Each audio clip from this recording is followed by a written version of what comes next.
just wanted to give you all a heads up. This episode should be at a nicer volume compared to the last two episodes, just in case you were listening to the last two and now on the third episode. Um, yeah, so it should be at a volume that you can actually change around to fit your needs. That's the way it's not, it's quiet as hell. So hopefully it works out. Uh, yeah. So just want to make sure you didn't blow your eardrums. Later. I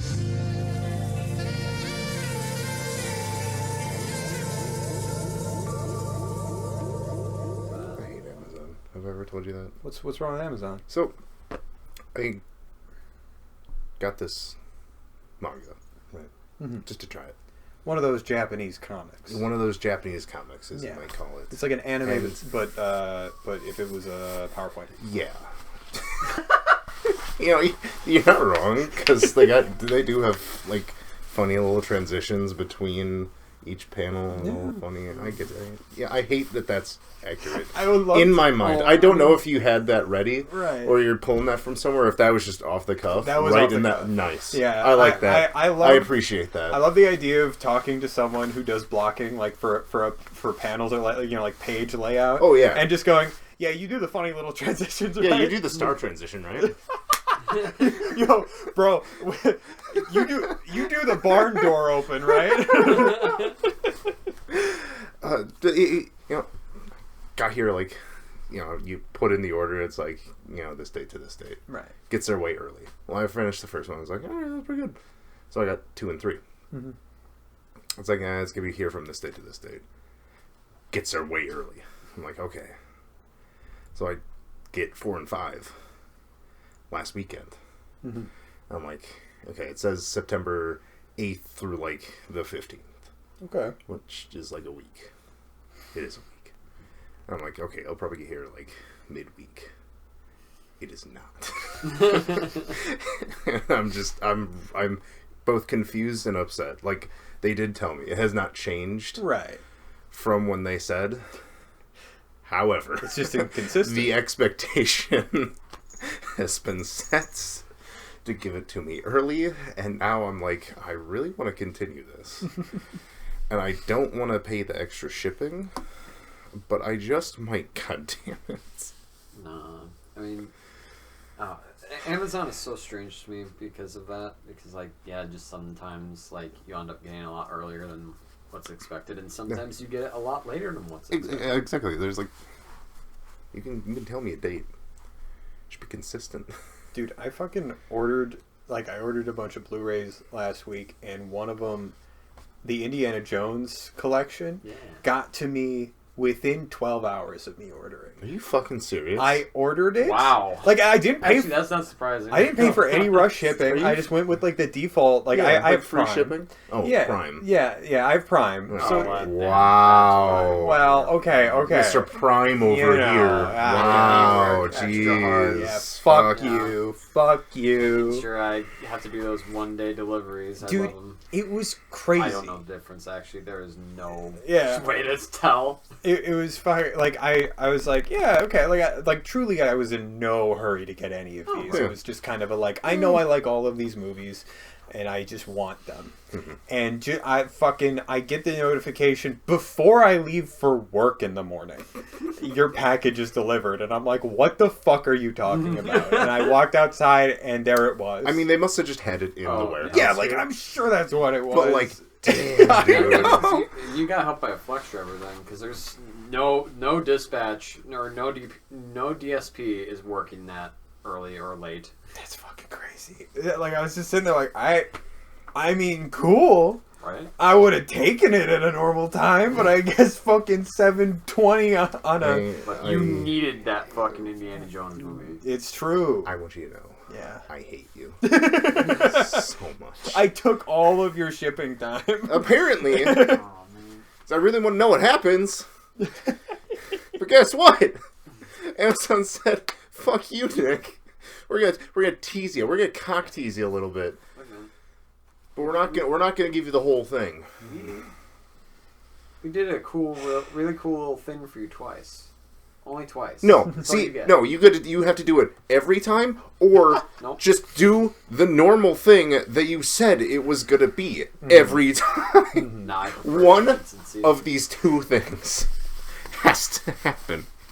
I like the surprise. I don't. I want to know when it's coming.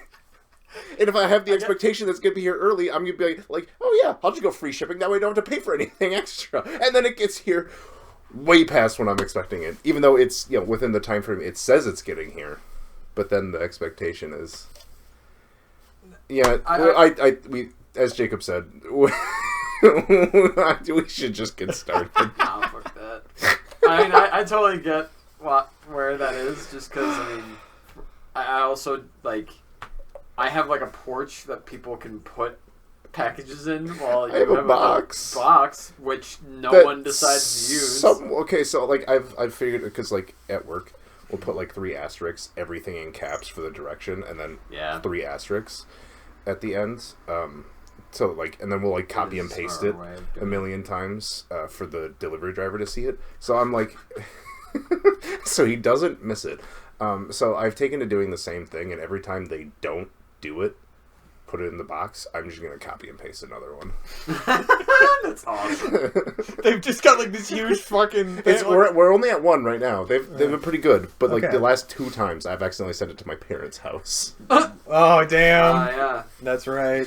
because like I don't know why it defaults to that one Yeah, it's annoying. every time, and I'm like, I don't want to delete it because Right. like if I get something expensive, I'm like, I'm just gonna send it to my parents' house because I don't like live in the middle of the city. Right. Like it's just sitting out there. People just walk by. People would be like, "Yeah, it's mine now." Yep. I'm Yeah. like, "Oh, there goes like $500." Yeah, you have a very visible porch. Like, yeah, no, I get you. You know. Not even a porch. It's just a fucking staircase. It's a staircase Yeah. from the front door, Yeah. and that's about it. It's true. Speaking of Indiana Jones, Mhm. it's another guy's night out. I'm one of your host, Sean, here with my other host. We've been talking about Indiana Jones for like 5 minutes. That's the best part. I'm Nick. And my other host? I'm Harrison Ford. That's a lie. All right. You wish you were Harrison Ford. Yeah, we all wish we were Harrison Ford. Listen, if I could look how Harrison Ford looked in the Indiana Jones movies, That's fair. Yeah. mostly the first 3. No hate to Indiana Jones. No hate to Harrison Ford. Now he's old. He looks good for fucking like 78 or however old he is. But yeah, no, I mean, damn. Yeah, like young Harrison Ford. Peak Good looking dude. physical man. Peak physical man. I don't know if I want to be like Harrison Ford or like Hugh Jackman, where I'm known for 1 or 2 characters for the rest of my life, and I'm constantly forced to play these roles. Well, it's not like every actor. You get 1, maybe 2. You rarely get like a 3rd big one. I don't know. I feel like there's a good amount of actors that are Mark known for Hamill. other stuff. Yeah. Luke Skywalker and the Joker. Oh, never mind. Sorry, my brain was just on No. Star Wars. you're Carrie, good. Carrie Fisher, just Princess Leia. Oh, Yeah, That's what, true. yeah, what else did I don't she know if she did too much else. I know she It did definitely stand-up wasn't at one my. If she did other movies, it definitely wasn't my genre of movie to watch. What's Yeah. the girl's name in Oh, Sigourney Weaver. Sigourney Weaver? Dude, she's in so much shit. Well, she is, but people will know her from Alien Yeah. or Avatar. Yeah. Both start with A's. Yeah. She was in Holes. She was in Was she? Avatar. Yeah, she was the like warden lady in Holes. Frankie watched it the other day. And I was like, "Is that fucking Sigourney Weaver?" All right. Yeah. Oh shit. I don't know. I think a lot of times they just get 1 or 2 big breaks, and then it's just kind of big characters. Yeah, I think like most. Yeah, this ain't about them. Speaking of Harrison Ford, speaking of this Indiana week we've been Jones. playing This week. the big circle. Indiana Jones and the Big Circle. The big circle. I've forgotten what the name of that Great game is. Oh, okay. The Great Circle. Yeah, yeah. Big, great. I mean, they're both Yeah. definitions of size, so Yeah. that's close. Yeah. It's an adjective. Yeah. How did you guys feel about the Great Circle and Indiana Jones? You know, the whole first-person Indiana Jones was a little weird to me at first. Like I was a little skeptical about it at first, but like it kind of grew on me. Made me feel like Harrison Ford, and that like I could just punch a Nazi in the face. Hell yeah, dude. Um, That's awesome. Yeah, no, I think my favorite part of Indiana Jones and El Circo Grande El Circo Grande. is I really liked the part when Indiana Jones kissed a woman. Yeah. I thought that was In incredible. first person. In first person, I got to lean forward and kiss the woman. That's crazy. It's even crazier if that actually happened. Sean, what was your favorite part about So I got Indiana Jones and the very large? So I got really flat confused cylinder. and mistaked Indiana Jones and the big great circle for And the the journey entire to Big series Circle. of Uncharted. Oh! Common misconception. Honestly, I totally get you. I kind of thought about it, then I had my Google Assistant just, this is the one you got to play this month. And can I be honest? I didn't want to tell you guys, I did also accidentally play Uncharted 1, 2, 3, 4, and also 2 other ones. Did you? Wait, I'm the only one who played Indiana Jones in the Big Circle? I know it may come as a surprise, but yes. No, I haven't even played it. I want to. I want to. I wasn't it's sure if on you- a list. If you were being serious or not. No, it's on my wish yeah. list. For sure. When I'm gonna get to it, I don't. right. I think it's still like $60-$70. I'm like, I'm not giving Bethesda that much money Yeah. Fair enough. for a game that I'm not sure about. Yeah, this last month plus 1 week was Uncharted. The Uncharted series. We chose the Uncharted series to play through. Yep. It was Nick's month. It was. Nick brought up the idea of us playing Uncharted the entire series because it's only 40 hours. It is. Only 40 hours. I mean, on average. Yeah, on average, only 40 hours. I mean, get good. Yeah. I mean, to be fair, like, yeah, probably if I wasn't, like, pausing the game half the time to take notes, it probably would have been 40 hours. I don't think I still probably would have needed the extension. So, Sorry, there was more in there than what I thought there was, so I tipped a little further back, and okay. it went straight to the back of my throat. I was not ready for that one. Very cool. I'm sorry, go ahead. Yeah, okay. I was dying. First and foremost, Nick, Hi. because How are this, not only was this your pick, it was also, as far as I remember, your favorite video game series of all time. Probably series, yes. I think they're, like, I have more favorite singular games, but as a series, probably. Yeah, because I remember being shocked when I heard that, despite the fact that you have multiple things of Uncharted memorabilia. I have a lot. But I was just surprised because I would have immediately thought, Fallout or I mean, Fallout New Vegas, for sure. or Metal Gear. Metal Gear in parts. 2 is, yeah, it's a game. I've never actually finished Metal Gear and Metal Gear 2. I've started. Wait, really? You never finished Metal Gear? They are 1? really bad. Wait. Sorry. Metal Gear. Metal Just Gear. Metal Okay. Sorry, Yeah. that was No, for that's the fair. MSX Yeah. and the NES. They're really bad games. Shit. Just because they're really old. That's fair. And I don't know what the hell I'm doing because I don't have the instruction manual. Amazing. Yeah. And it's okay, because Metal Gear Solid 1 is just the first So, 2 games. literally the first... Oh, So, Metal Gear Pretty comes much. out, right? In the 1980s? Whatever, right? Hold on. You, Solid Snake, come in underwater, pop up in a hangar, and then have to fight a bunch of dudes with silly names Yep. and funny weapons it's true. in a evil guy's base. Psycho Mantis. Hold on. You're getting ahead of the game. We're still on Metal Gear. Oh, okay. We're Metal Gear.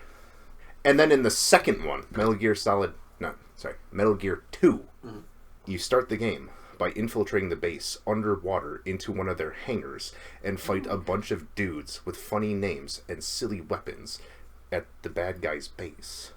And then in the titular Metal Gear Solid, you infiltrate the enemy's base underwater in the hangar Can I take off this suit? and fight a bunch of funny dudes with silly names and funny weapons at the bad guy's base. It's true. Literally all 3 of those games are the same.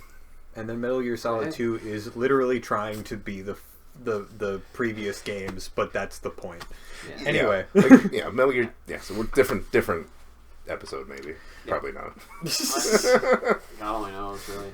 Um, Definitely not. I'm gonna throw this down. Not the entire fucking Metal Gear series. that would be great. I No. would. God no. That's no. He thought that's what I was gonna pick, and I'm like, Oh, I even thought- I know that's Yeah, that a would be. terrible idea. Oh, I Especially- thought you meant specifically he was gonna pick Metal Gear Solid 1. Like that was gonna be the game we were playing. No. And I mean, yeah, that would be insane. Yeah, and I looked at him. I'm like, look, Yeah, that would be insane. That'd be. I hate 3 myself. months. I hate myself. I don't hate myself that much. Yeah, Uncharted. Yeah, Uncharted. Yeah, we played 1, 2, 3, and 4. There Mhm. are 2 other Uncharted games that were Which not required. were not reading. important. But Yeah. someone decided to be a freak and do them anyway. Yes, He is. He's a freak. Did you do Lost Legacy? yes, I did. Did you do that before you gave me the game, or did you buy it again? So it was on sale on Steam. It was on sale on Steam, and I was weak, and I really wanted to play it. You didn't even need to do that. I did not need to do You could have that. just waited. I You could literally have could've waited. I could have waited. I know. Is the refund counter expired? I don't know. I can find out. I should find that out.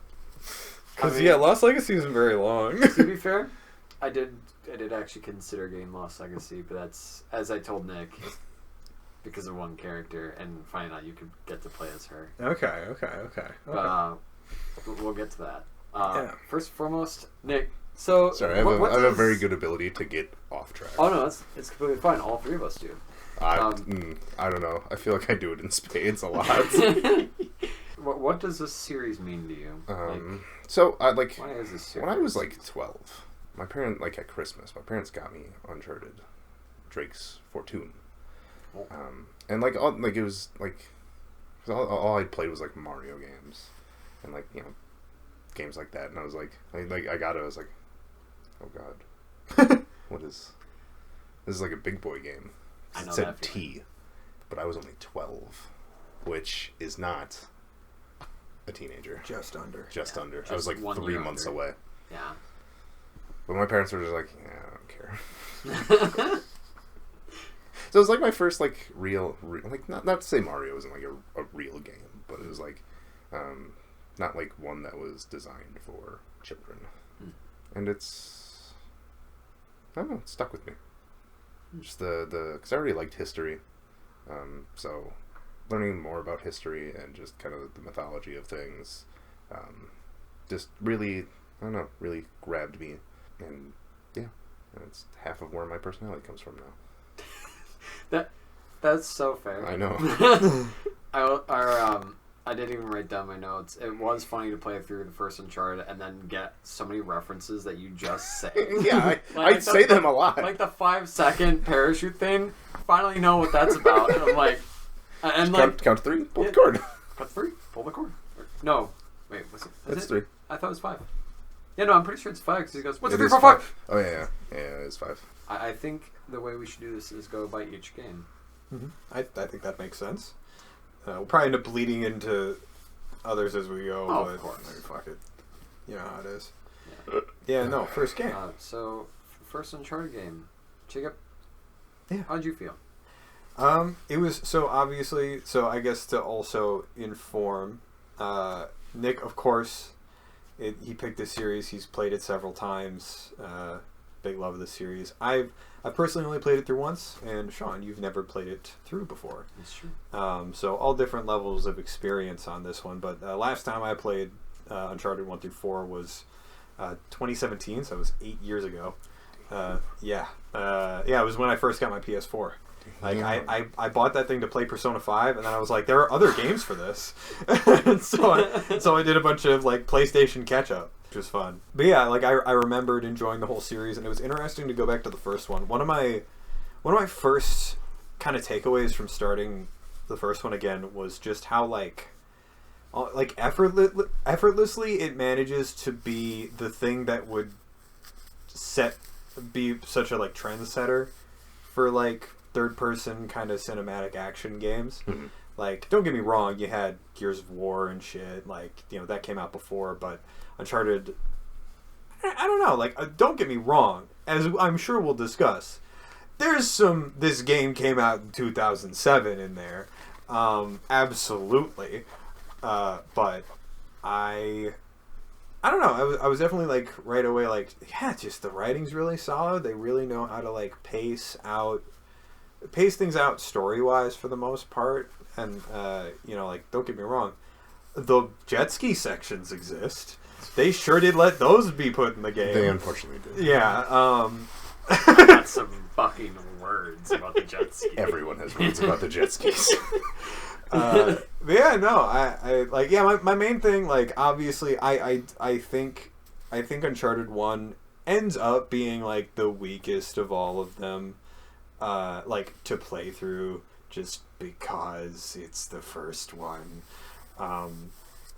But it's, I think it deserves a lot of credit for what it manages to do in just the first entry. I think it's a really good time. I enjoyed it. Nick, how did you feel replaying it? It was definitely pretty much how I remembered it. The gameplay, they're like the jet skis, and there are like 2 rooms I can actively just think of that are just, I hate these fucking sections. Like the big circle room where the helicopter goes over after you and Elena split up in the monastery. I'm willing Not to the bet monastery. if I scrolled through my notes, I'd Probably. actually find it. But like they just throw guy after guy after guy after guy after guy after guy, and then there's a turret at the other end. They have to sneak around. And then there's one where like it's just kind of filled with water at the bottom, like just ankle high water, and they just again guy after guy after guy. So like I in full honesty, like these games for me aren't like big gameplay ones. Like I think what keeps me interested in them is the characters and the overall story of each one. And I Jacob kind of said, I feel like these games really started a trend of more cinematic games.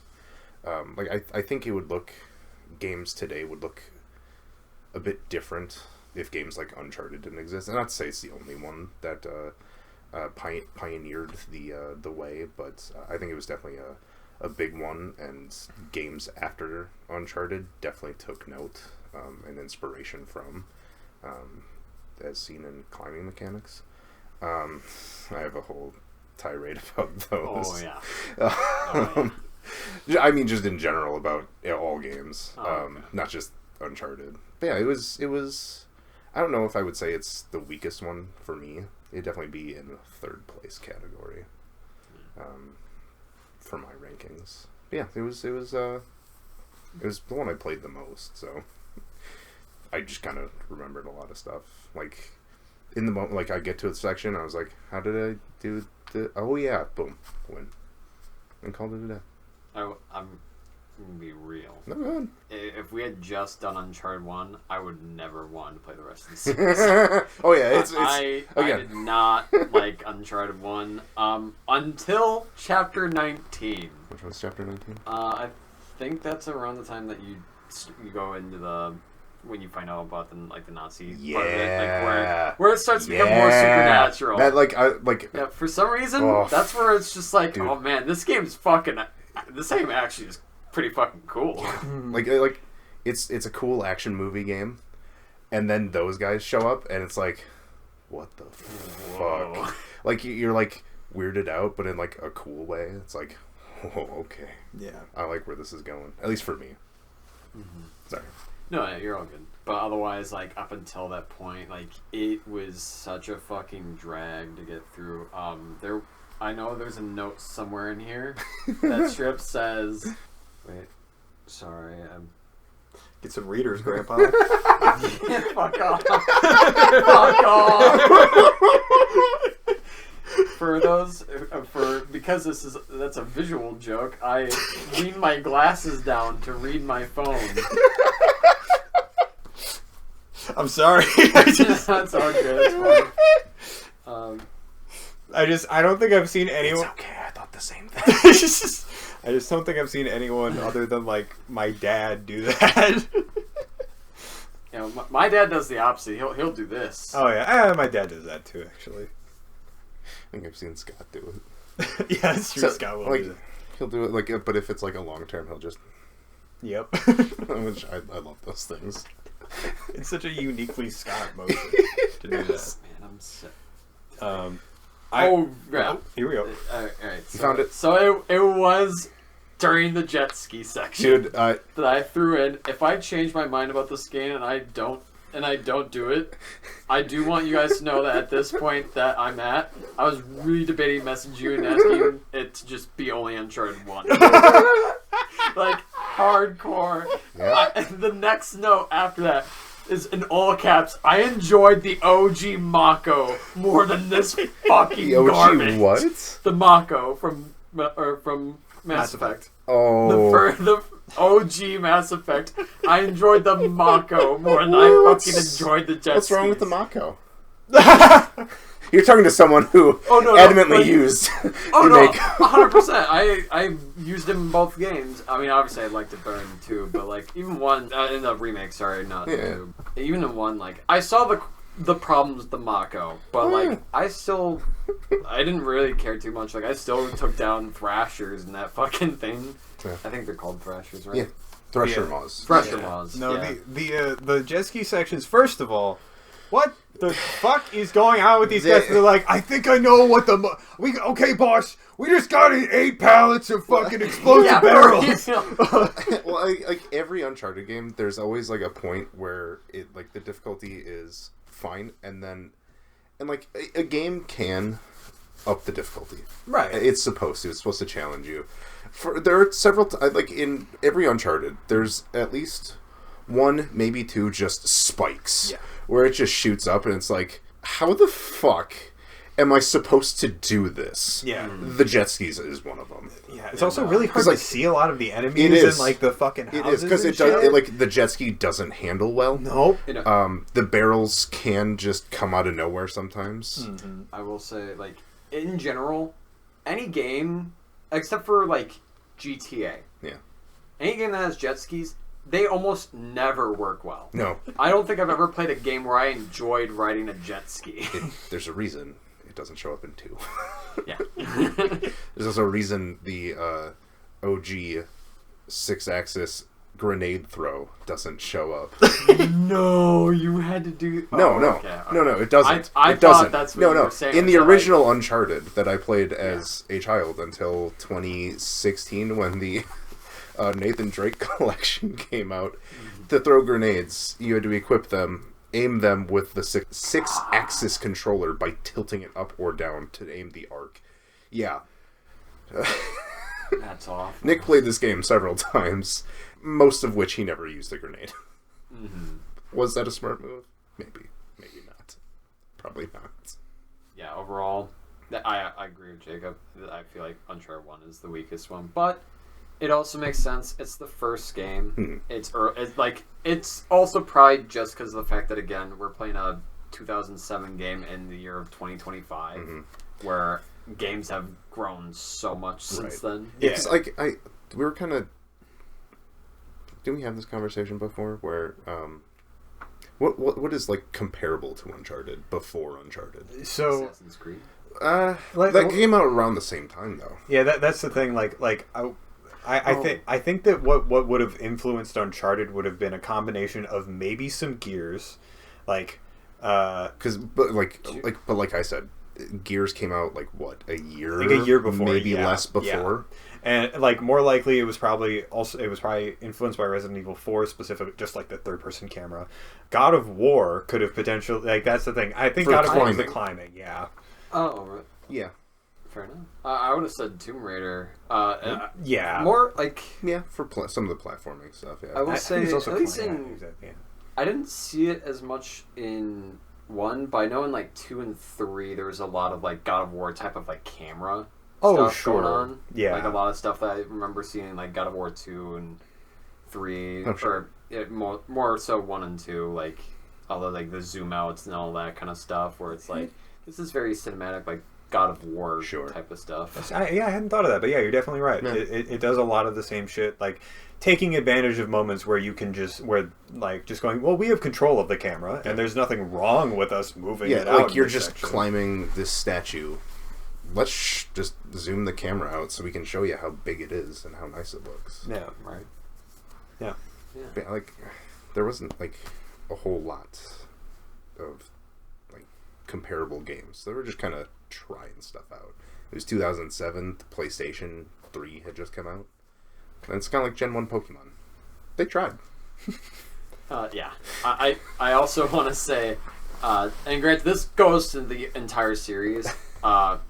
With us now currently talking about climbing, it is amazing to see the predecessor of the reason why we use yellow paint now. Yes. Like, Yes. holy shit! There are actually so many moments throughout the game where it's just like, where the fuck am I supposed to go here? The first one is really bad. Yeah, the about first it. one's really First bad. one, like Yeah, I the have rest, another. the rest of them, like they give you some of them, Yeah. and like they stop every once in a while. I'm like, it's fair in my mind. It's like you're supposed to be like learning kind of where things are gonna be even without the color, but like the Resident Evil 4 remake. There's a reason they just slap yellow on every breakable item. Yeah, like I did make a note where I had several moments where it was like, yeah, no, like I'm not stupid. They literally did not do a good job telegraphing this. Yeah. For the first one, I like in the other ones, I think that they get better and better at like giving you that visual language, like Nepal in the second game. They quickly teach you that you are all if there is a sign, you are climbing the sign. Yes. And like I think that they got really good at being like, Oh, sorry. No, we haven't talked about the story at all. Oh, I suppose. that's so true. Sorry, he said he started talking about 2, and I'm I like, did start this might be a nice segue. But if you want to continue talking about 1, that's fine. Yeah, I mean, No, go ahead. yeah. Well, So, if you want to wait, if he wants to finish his... Yeah, just to say, like, I think they get better at making you associate like air conditioning units, climb those Signs. like signs, climb those. Like they give you like things that your brain just starts going, like whether you know it or not, that's climbable. that's fair. Yeah, but yeah, I agree. Like the first one, they didn't really have it fully figured out yet, and they definitely have hiccups throughout the whole series. Yeah. And like for me playing it, at least the first one again, I didn't really run into the problem, but there were definitely times where I'm like, oh god, how is anyone actually supposed to figure that one out? Actually, to even go along with that, like, because I make note in each game that like, oh, the climbing has gotten better and better throughout each game. Because the first game, fucking hated it. I hated climbing so goddamn It's much. awful. It's bad. Yeah, like because you only have the 4 directions. You don't have. I don't feel like you really had like corner. Not No, much. no, Or not anything like if that. you did, it wasn't a ton. And I do remember there was a moment in the Nazi scientist lab where I remember dying like a shit ton because the angle was incorrect and it decided to like throw me in one direction that I just couldn't do anything about it. I do remember there was a moment where you go in between like this kind of gap of a wall and the camera angle changes, and I remember running forward, then the camera angle changed and I jumped, and then I go right next to the door frame and drop to my death. Yep. I like even replaying it, I still had instances like that where it's like, okay, Yep. I just gotta take a deep breath. This game is from 2007. Yeah, I also didn't expect. I didn't think that the jump would be so realistic. I for some reason like I fully thought it was gonna be like just fucking he's an athletic adventure man, therefore he can jump pretty high. Yeah. But no, it's just literally like if I were to jump. Yeah. Yeah, Which, he can like- jump pretty far. He can but- jump far. Oh yeah, he can jump far, but like the height wise, No. it's just about as normal. Story wise, I honestly did not expect to see it. Like I know everyone makes jokes about it, and including myself, about how Nate is a total psychopath / sociopath. But that man was super nonchalant when the pirates came up and were like, "Yep, time to kill people. Here you go, Elena. Here, have this gun." And Elena totally cool with it. Like, He's she's a- hesitant at first, and then she's like,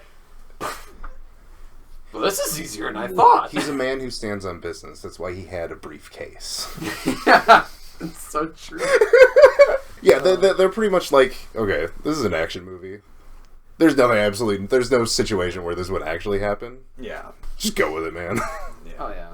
And Elena's just like you said, just blasting at dudes. And she gets onto the plane and is just like, well, that's what therapy's for. I'm like, I don't know about that one, girl. There was I will say there was like a couple moments in the story where like I kind of criticized something, like for instance like the 180 for like, because like Nate was so ready to just drop Elena, just like done. All right, yeah, you got your coffin. That's all I got you for. And then he's with Sully. Again, man stands on business. He got what he came for. That's what the deal was. However, then he does the 180 when like he's talking with Sully. He's like, "Oh, come on, why can't we just bring her with? You should have seen her in action." It's like, you were about to like just drop her off there. Like, what?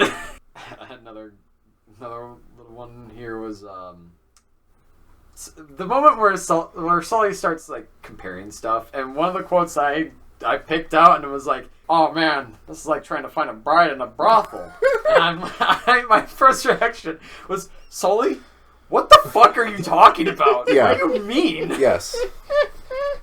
Sully just says a bunch of things. Yeah, dude, and like he's so notorious for that in the first game. He just says shit, and you're supposed to understand what he's saying. you're just either supposed to just smile and nod, or just be like, what the fuck are you on about? God, I feel like a sunflower in July.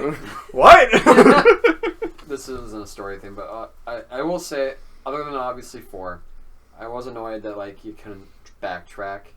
Like for instance, because there's a moment I say like the U-boat you first find there's a collectible way at the tip. Yeah. I climbed up and then went towards the opening, and it wouldn't let me climb back up despite being fully able to do that.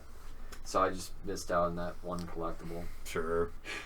Fucking when Nate's like talking to Sully about the Nazi that's like been torn apart in there, he's just like, "Man, what a terrible way to go out." And Sully says something that's just like, "Who gives a shit?" And that's like, a shame. Yeah, and then he's like, check his wallet. You're all heart, Sully. And I put in, Nate, he's a fucking Nazi. Who gives a shit?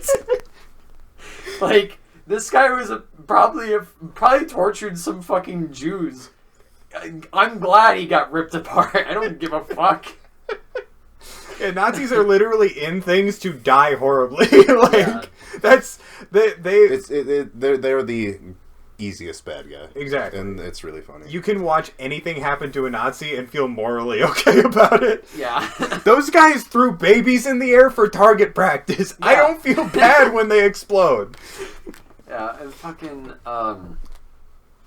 I was shocked that Sully got shot. I thought that like he straight up doesn't come back till 3, because I thought I heard something about that, like he was just gone. So you thought he was dead? Yeah, no, I thought he was dead. Because like he got shot in the fucking heart. Yeah. At least it looked like he got shot in the heart. He did actually. Yeah, he did.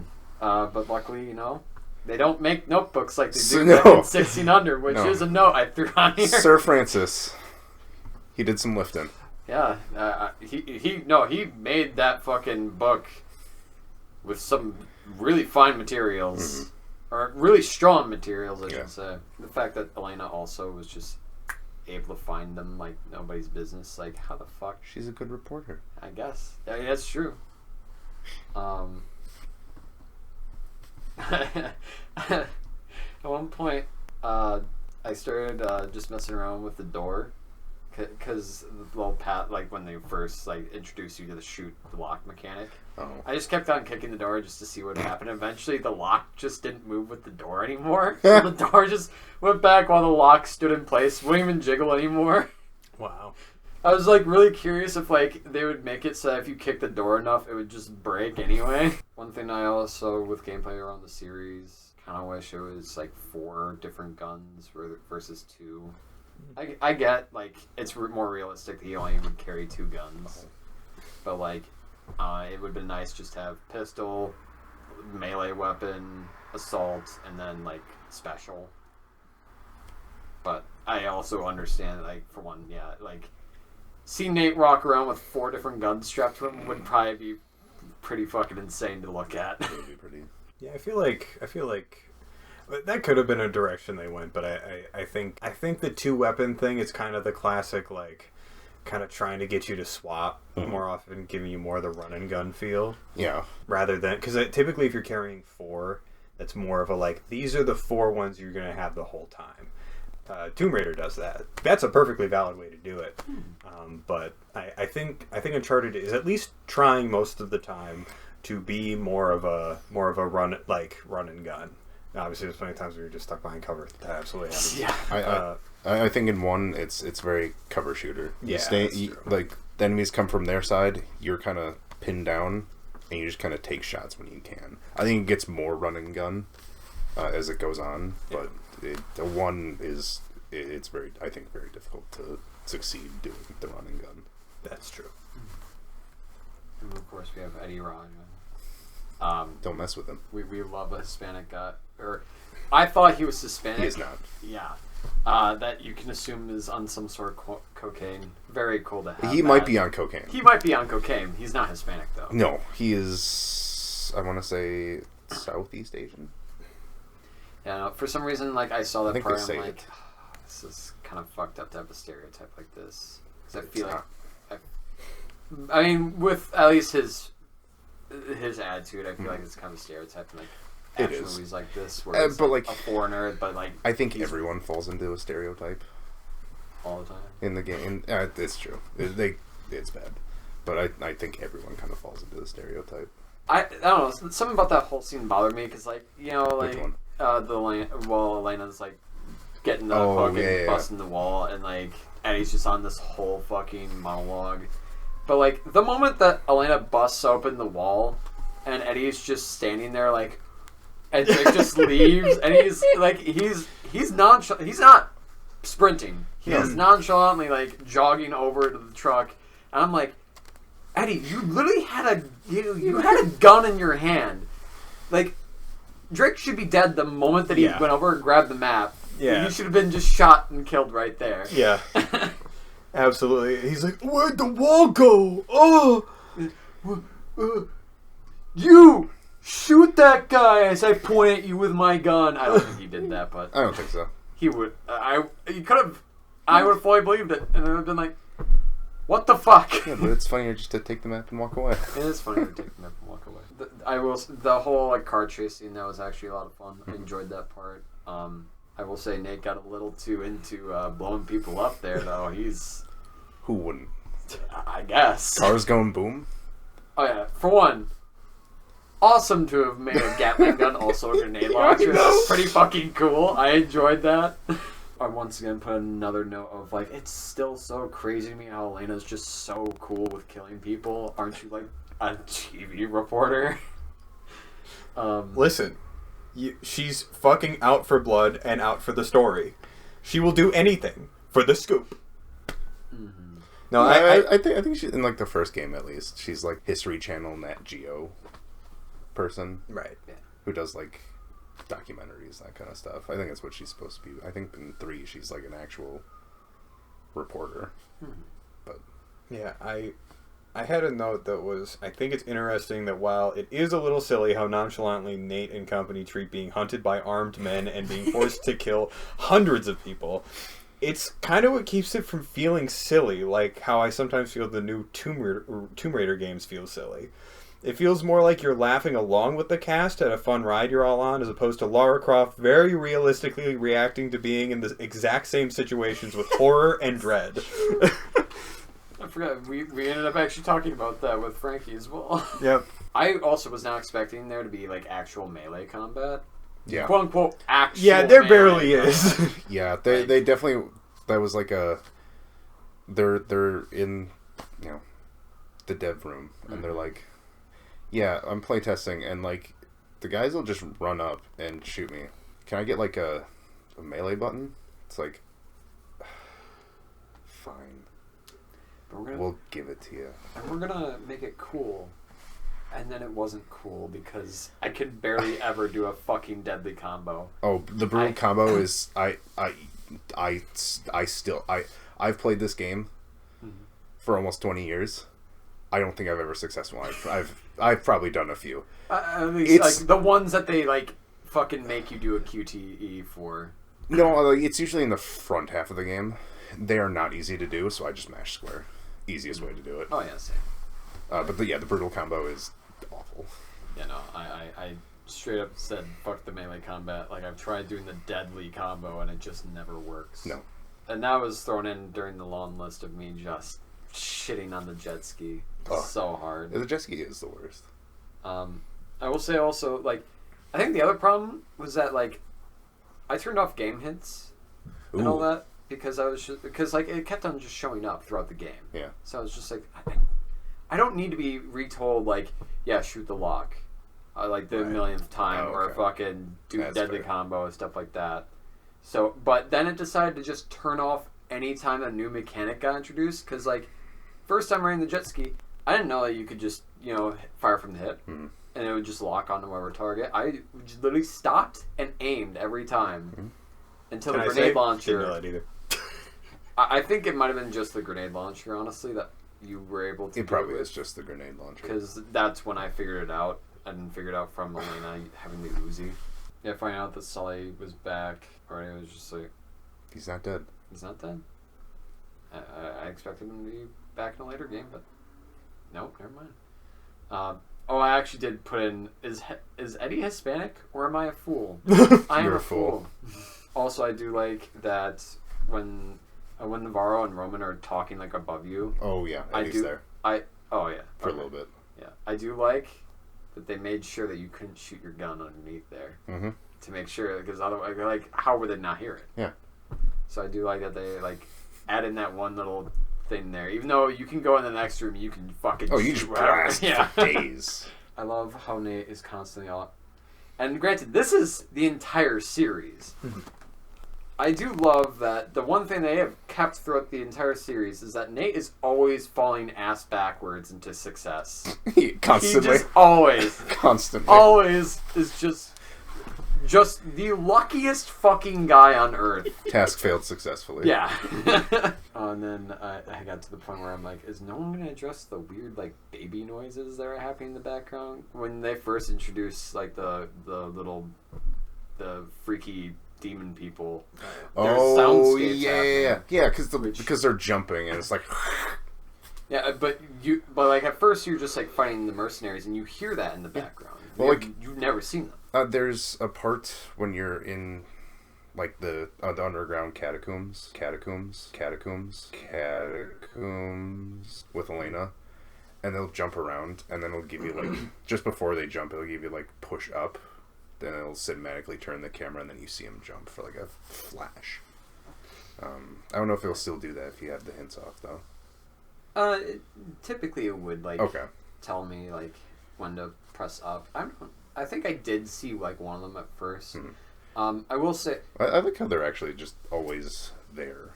mm, Because, like, in the early levels on the island, you see, like, the two muskets and a cross, and then the skull, the traps made with, wood, and then the plane. And it's like, there's a third element here, but then, like, something happens where you're just like, well, we gotta keep going, we gotta fight Navarro's guys, we gotta fight Eddie's dudes.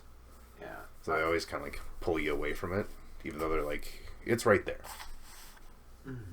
Then they show up, and it's fucking awesome.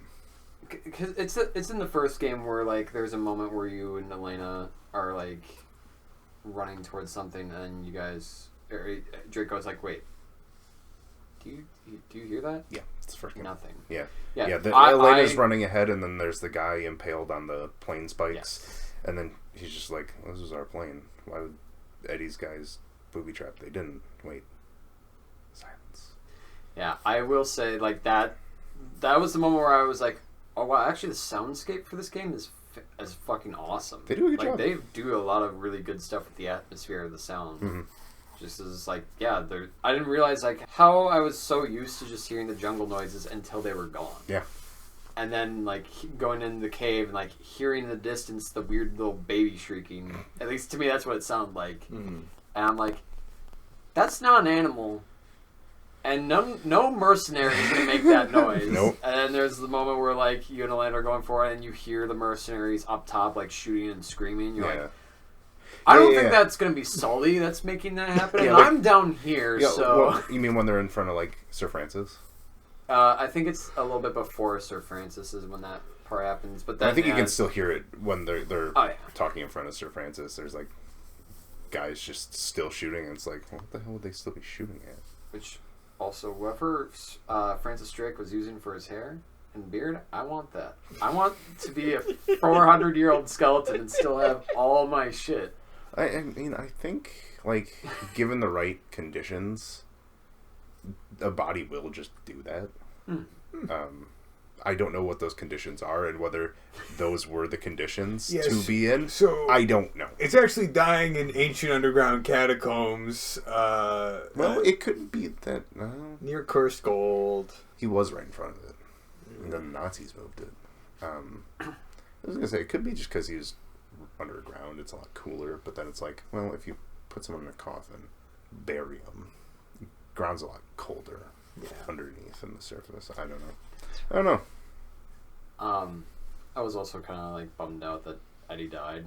Like, But- when you start fighting with them, there's like a moment where I'm like, it'd be kind of cool to have like the rival that like hates you, but like you could tell he doesn't fully hate Nate. There's something in him where he's like, Nate, pretty cool guy, even though I want to shoot him in the fucking head. But like at the end, who doesn't want to shoot Nate in the head? Even Elena wants to shoot Nate in the head sometimes. There are definitely times.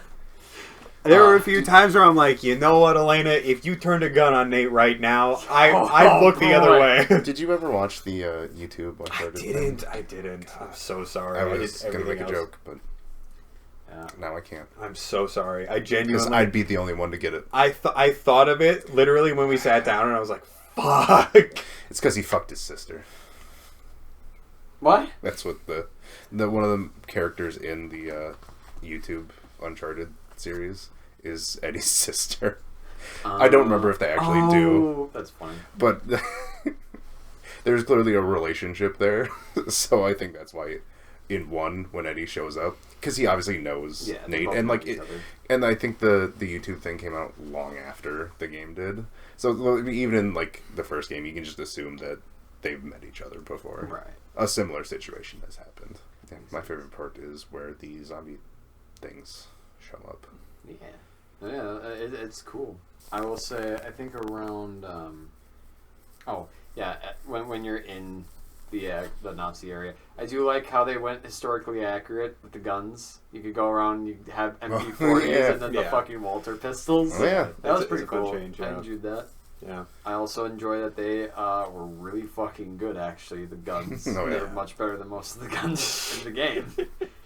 I was taking out both mercenaries and those Nazi zombie things. Some of them are Spanish. Some Spaniard demons. El Dorado zombies. El Dorado demons. Slippery naked dudes. Mhm. Yeah, slippery naked guys. Yeah. SNDs. SNDs, if you will. SNDs. Yeah, taking out all those SNDs. I do like how they El Dorado.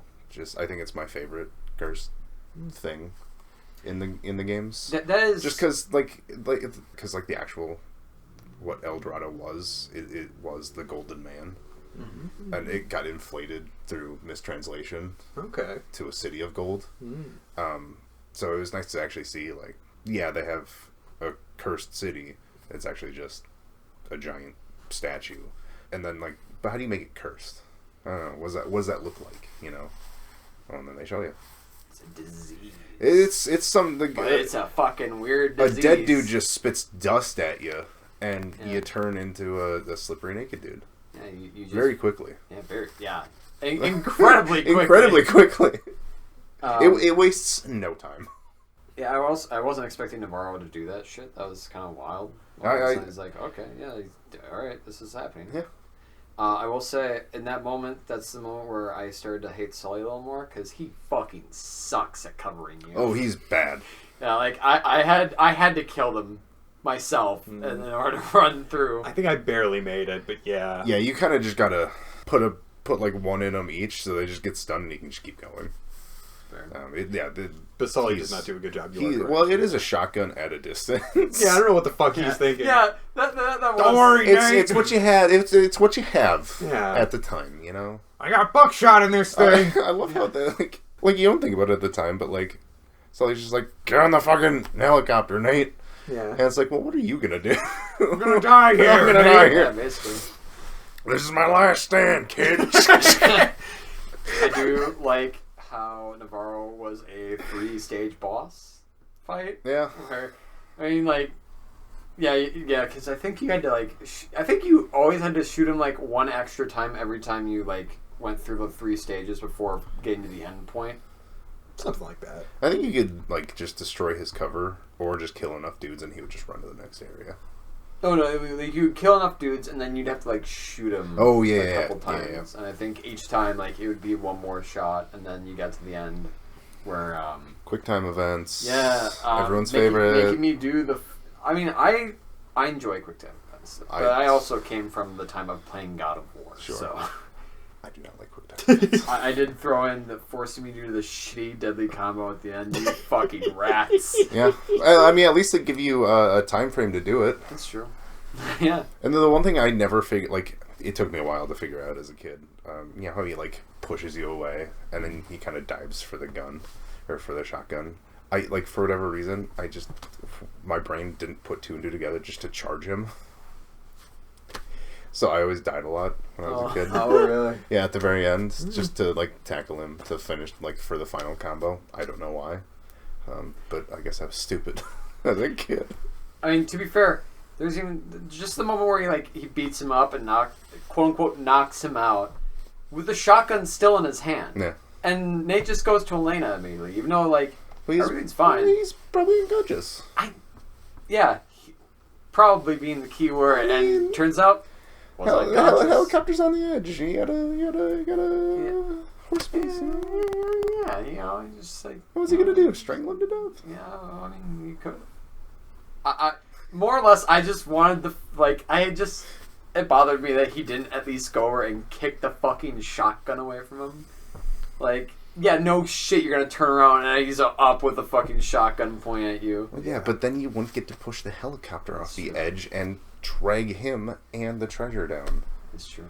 You wouldn't have gotten to do that. The last few notes I had on it, one, it was another little showing of just how cynical everyone is about just killing a bunch of fucking people. When Sully, like, shows up, he's like, oh, how'd you get all that? And he's like, oh, the pirates were too dead to care. And it's like, the pirates are too dead to care. I mean, I really fucking blew their brain matter all over the temple walls, Nate. I mean, really nasty stuff my little Spaz 12 can do. One of them crawled towards me after I blasted both his legs and told him, man, today sure isn't your lucky day, kid. And I blasted and I finished the fucking job, Nate. I don't know. That was the first thought that came in my head after he said that shit. It's just like, yeah, you know, fucking, that's what I do with my Sundays. I go around and I just fucking kill people. You know, like when I like definitely playing it again, it was definitely like Eddie's Pirates that he borrowed it off of. When I was a kid, I always thought it was like Sir Francis Drake's Pirates. Oh, okay. Just other crew members that just had it. They were in the catacombs. Right. They died because the slippery naked men. Right. Yeah. I don't know. That's what I No, always that's thought. fair. But yeah, it was definitely like Eddie's dudes. Yeah. Oh, yeah. Oh, wait, the Probably. I'm just saying. the slippery naked men? No. Those were Nazis and Spaniards. But the pirates who were too dead to care Oh, are definitely like okay. Eddie's. But I always Yeah, thought they no. were like Sir Francis Drake's crew.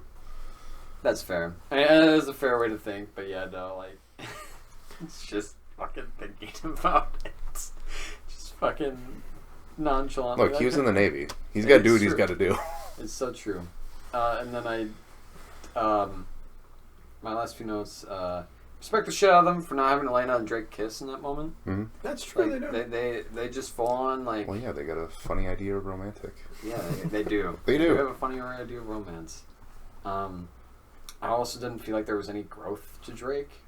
Because, like, Yeah, no, definitely like not. there's no character growth. Because, like, There was the moment where, like, suddenly he's just like, no, we're fucking leaving the island, Elena. We're not. Then it's like, you're gonna bitch out now? What the fuck? Why? Well, probably because he was, like, in over his head.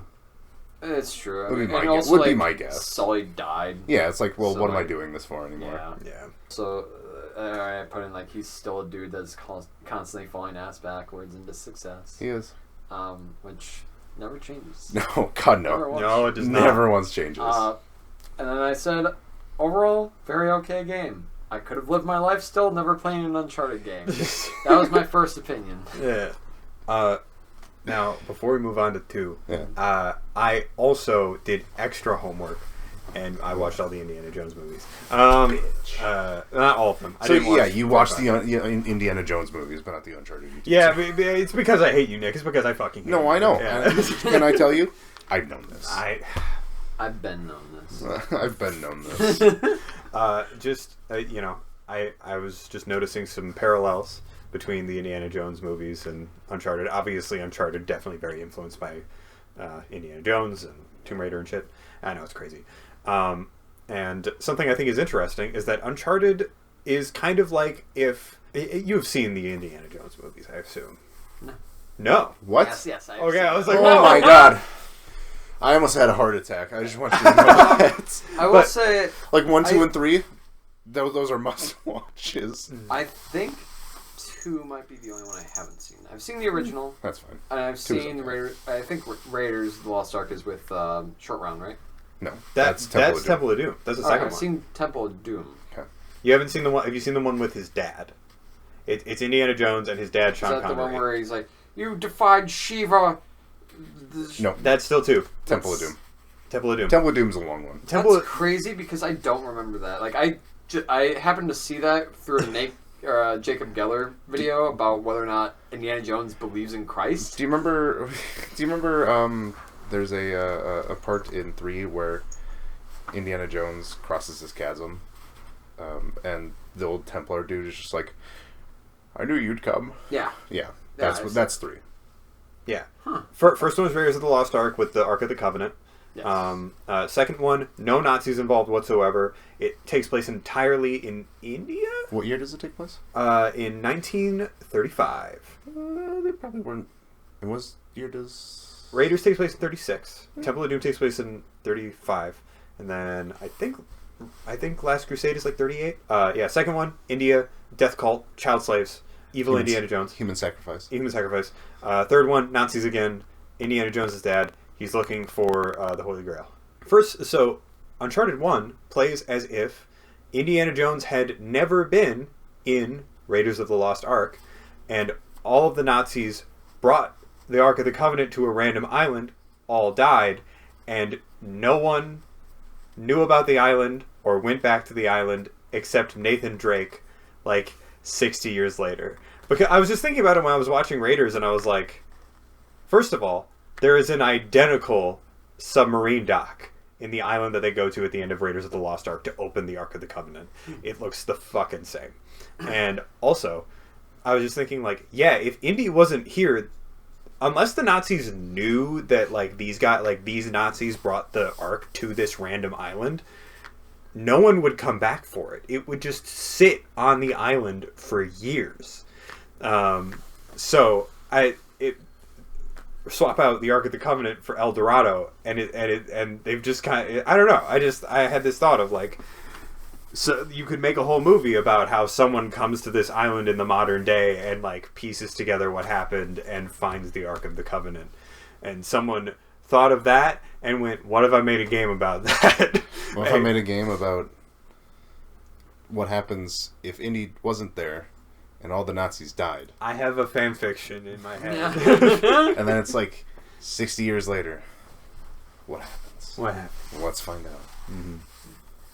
You know, one thing that that I was thinking about doing, and then I didn't think to do it after I had plenty of time that I could have probably done it, was watch the Uncharted movie and, like, Oh, yeah. compare it. I forgot that existed. You know what's really funny? I did too. Damn. Hold on. I saw a reel with a clip from the Uncharted movie. Mm-hmm. I was like, oh, that's the Uncharted movie. And zero clicks that I just had played all the Uncharted games that I could watch the Uncharted movie. Nothing. That's so funny. Zero. Absolutely zero neurons fired. What a movie. Yeah, I got reminded. It was a movie. Yeah, it was. I mean, I know I enjoyed it, but I didn't It was play fun. Uncharted It was fine. at the time, It so was a fine movie. maybe It's okay. Going back now, maybe it's not as good because I played every Uncharted game now. It's genuinely like absolutely no venom. It's fine. Yeah, it's fine. You know, it's a fine action movie. It's okay. Yeah, Makes sense. It's a movie. It's an action movie. yeah, It's there. I've watched it. yeah. Yeah. So going to Uncharted 2 now. Uncharted 2. Uh, Oh my god! Wait, pause. Oh. Let's pause this recording. Go put a train off the edge of a cliff and start there. Oh, you're so right. Yeah, we should. I should cut it so that it's like a little bit. It's like an hour ahead, or it's an hour ahead. An hour. It's like 15 minutes ahead of the podcast, then Yeah. cut back, and then Yeah. I'll just keep doing that every once in a while. Yeah, that seems like a good idea. I think so. No, I don't know. I keep going back and forth between 2 and 4 as my favorite Uncharted's. Just because I like how 2 it starts right in the middle. Oh yeah, You were hanging off the edge. Like, again, they frame it where it's like Nate's just sitting, and then something goes like almost whacks him in the head, and it's like you're hanging off a train. I don't know. I think from going to 1, where it's like, you just kind of stumble upon it, and now you're just starting. I think it's I think sequels have a lot to live up to. A lot of times, I think they just knocked it. I don't know. Uncharted 2, like the beginning starts off really well, and especially because then it shows off the climbing controls that are still a little clunky. I did put down that like at the time also could be that he's bleeding out and then he's weaker and you can tell. Oh yeah. It's definitely more cinematic climbing than gameplay climbing. Yeah, I did say that Drake. I feel like they changed Jake's facial structure, which I feel like just kind of happens in most games. Every time you like update the graphics, is that like everyone just goes through a facial reconstructure. Probably. I did say it's kind of scary to look at. I don't know, something about the way Drake looked. I was just like, this is like a weird look to me, and it kind of weirds me out. And this is actually where, because when he's climbing up the train and it like spans out, or I think it might have been like just noticing certain camera angles where I'm like, this is like God of War. Because I put in, this must have came out around the same time as God of War 3 or something, because a lot of the camera angles here are reminding me of it. When did 3 come out? I want to say like 2010. It was either 2009. It was either 09 or 10. Okay. That it came out. Huh. Yeah. Or I put in, yes, hello British man I've totally met before. And it showed the guy, and then the next... Flynn? Yeah, Flynn. And then the next note is Awooga. Yeah. And Sean, everyone's been there. I don't know about Jacob. Yeah. I got she's a beautiful woman. Can I say? She is a woman. Can I say you didn't capitalize the W enough? Yeah, no. Can I say you didn't capitalize the woman enough? I mean, have you seen her? Have you seen everything? Have you really taken it all in? You really just sat there and Ethan Winters. looked Ethan. Have you seen Chloe from Uncharted 2, Ethan Winters? I mean, she just looks fantastic. Did you know they made a whole game about her? I think, like, also, the amount of times where, like, Nate gets beaten around in that sequence in the beginning, he should be dead. His bones are completely shattered. Yeah. He should have bled out by that 100%. point. Like, there's no fucking way that he lived. And then no. going back into the cutscene where then he's making out with Chloe, and I'm like, whoa! Yeah. What the fuck happened to Elena? What's going on here? Well, I mean, even when she shows up in the previous cutscene, like, he definitely, like, recognizes her, but she's just like, Yeah, I didn't. Don't say nothing. I didn't catch that. Really? To be really honest. Yeah. Yeah. So I started thinking, oh, so is Uncharted 2 like before 1 then, No. or is it just? I didn't even think for a second there. It's like, oh no, it could just be like Indiana Jones where he has a new girl every time. I think, yeah, maybe they started that way. I don't know. I always thought that he was at the bar because him and Elena didn't work out. Ooh. That's what I always assumed. Interesting. Yeah, I didn't think of I that. didn't think about it. Yeah. I didn't think about that. I also didn't put. I get it though.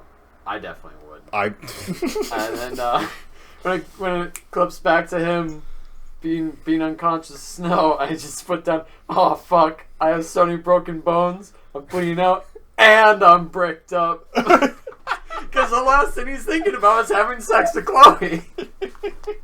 Oh my god. That is true. And I also, when he grabs the dagger, I totally thought he was about to fucking stab himself. I'm like, what the fuck? What's happening? Well, because here? it would be even worse because it's 3 blades, Oh, that'd yeah. be which bad. is just impossible to suture.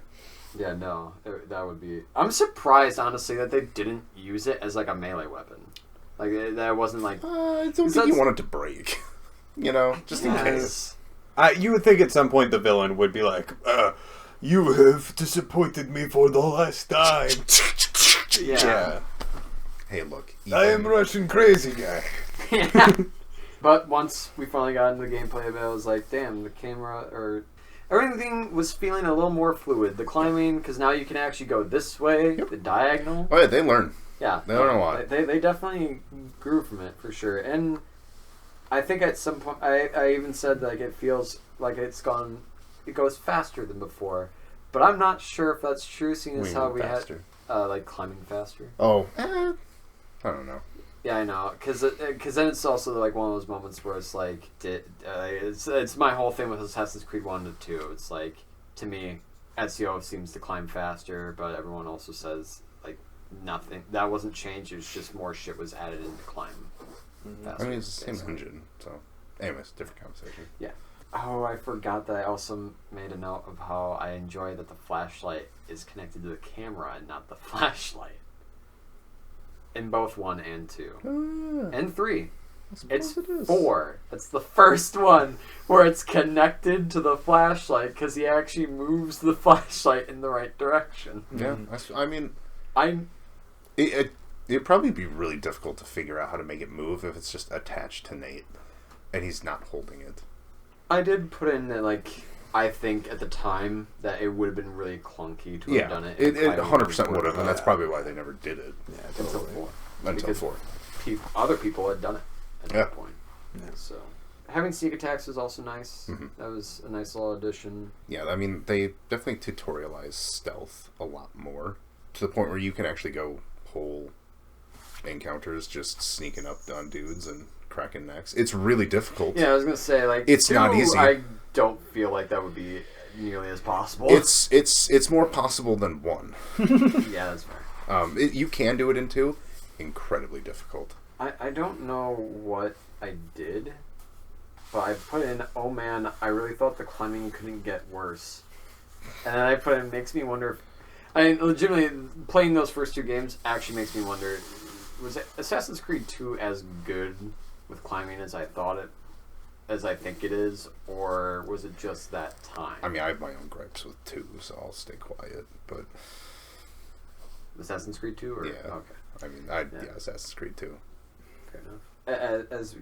As I think we've all been able to tell with my notes, is I like to just make little side comments about random shit half the time more than I like to make notes of like this was really this gameplay, this was blah blah blah. Did I just toss a man over my shoulder to knock him out? I don't know if you guys ever got that knockout animation where he just goes over his shoulder and he's just out. So they couldn't figure out how to do melee combat at an angle. So the easiest way to kill someone is be at an angle, because they just made it an insta-kill. Which usually involves throwing a guy over you. Huh. It's just... They just couldn't get it. Mm-hmm. So they're like, easiest way to do it? They just killed the guy. So that's what they did. That's So pretty good. I'm pretty sure throwing the guy over you is usually at an angle. I know kicking a dude in the head, if he's below you, is the one. Oh yeah, I think I got did that that one. a lot of times. I don't know. To me, it was just the fact that you toss him over your shoulder and Yeah. he just dies. It's like I What? don't think that's how that works in real life. No. Again, But then again, he's a lucky guy. For all we know, throwing him over. maybe but every he time, landed on his he head and always- just yeah, cracked his always neck. landing on his head and just fucking breaking his neck. Because Nate's just that lucky of a guy. Nate is just that lucky. I was kind of sad that Flynn eventually betrays Nate because, like, I liked the banter in the beginning between the two of them. Oh yeah, Yeah. They're It's definitely really two fun. guys who think they're the smartest guy in the room. But I don't know. I kind of go back and forth on whether I should have seen it coming when I first played it. I don't remember if I did or not. Yeah, I couldn't remember. I forgot that Flynn betrays you, actually. Yeah, it's because Flynn's kind of forgettable. But he doesn't. He really doesn't show up. He's not like a menacing force like Lazarevich is. But I don't know. I like. On one hand, it's like it's kind of gotta happen. Mm-hmm. On the other hand, it's like, well, they do have a report. But on the other hand, it's like you can kind of tell they're at odds with each other sometimes. Yeah. So like, I keep going back and forth on it. I'm like, Mm-hmm. sometimes I'm like, yes, it was obvious. Sometimes I'm like, yeah. I do like when he passes him the gun for when he has to knock out the guards, but it's a trank gun, but he doesn't know that first. Yeah. I even put down, like, you want me to shoot people? What? I've never killed a person in my whole life. Like, I get that it was because, like, they're just dudes working their jobs and Yeah. they're not, like, illegal pirates or anything. Yeah. Mm-hmm. But, like, it was still kind of funny that, like, Nate's just like... Killing? Yeah. I would never! Yeah. Also, the fact that there's the one guy that you learn on, like, taking people down from, like, below somebody. Yeah. And you just drop a security guard down. I do like that He they lands did. in the water. He lands in He the lands water. in the water, and they actually animate him swimming over to safety. You know, it's, Oh, I didn't Which notice. is like, yeah, no, I watched that because I was like, what the fuck happened to not killing people, Nate? You know, it's really funny. And again, Nick was really stupid when he was a kid because Flynn was just like, "There's a guy above you. There's a guy above you," and you pull him down, and he's just like, "There's a guy below you. There's a guy." I actually thought there was a guy coming up from under. Yeah, because I'm stupid. When I was like 12 or 13, I was just like, "Where? I don't see a guy." That's good. It took me several minutes to figure it out. Oh, he's talking about the guy I just dropped in the water. Little dumb joke. You just... Little stupid. What would you have done if you played it this time? You look down and there's a man spider crawling. Honestly, I think I would have actually just quit the game and been like, "No, I'm okay. I'm alright. I don't need to finish this." That fucking security guard's falling down. He just goes... Like, fully fucking starfishes out, gets both sides of the wall, and just like... Nathan Drake! I think, like, into the, at least, the climbing gets better. Oh yeah, for sure. Better. Because they It's actually definitely not perfect. they actually paint things yellow or red or whatever. Edges have a little more deterioration at the edges. But they still got a ways to go. Yeah, but even the concept of him just grabbing that dude down, it's just like he was concerned about actually killing them, but like that guy, like the water could have been really shallow. He could have hit his head on something else before hitting the water. He could have not known how to swim. Yeah. Like Yeah, Nate fully killed that guy. Ass Yeah, backwards. Ass Nate was backwards. totally okay with killing that guy. in Ass that moment. backwards. It's true. I also whoever the voice actor was for the guards, man, brought his A game to that shit. Yeah. I don't know, just like certain moments where he's just like, where I feel like there should be more emotion or something like that, and it just wasn't hitting right, or like yawning and shit like that, where it was just, I don't know, something about it was just. It's a tutorial Yeah, section. it's a tutorial. Like I get it didn't have to be perfect or anything, but it's just like this guy's like being paid minimum wage right now. The moment where they're looking out and Flynn is just like, great view. And I can see your house from here. yeah. Let's get going. Yeah. And I put great view. Yeah, don't look too long or else you'll realize you're staring at a PNG. It is true. They're always peeing. They're all PNGs Oh, at the end of the day. So, and I have to get up for these two. For one, and Nate does this in the first one too. Why does Nate run around like this half the time? I feel like he's like running around like doing this shit. Don't know if I would describe it as that. To me, that's what it looks like. I know it's like it's supposed to be more like this or something like that, but I don't know. Just for some reason, to me, he looks like he's doing this when he's running. I don't know if I would ever describe it as that as such. For the listener at home, Sean is running like he's frolicking. Not frolicking. It's a bit of a frolic, really.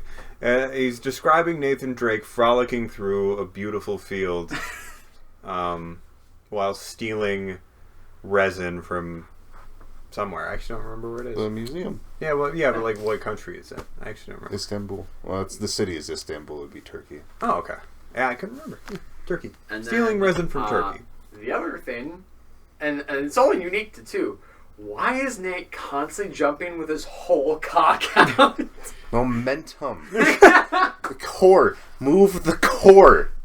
I don't know, just like every time he always does. Like, bends his knees and he's like, ugh. He don't know. He really does. Like, I definitely noticed it too.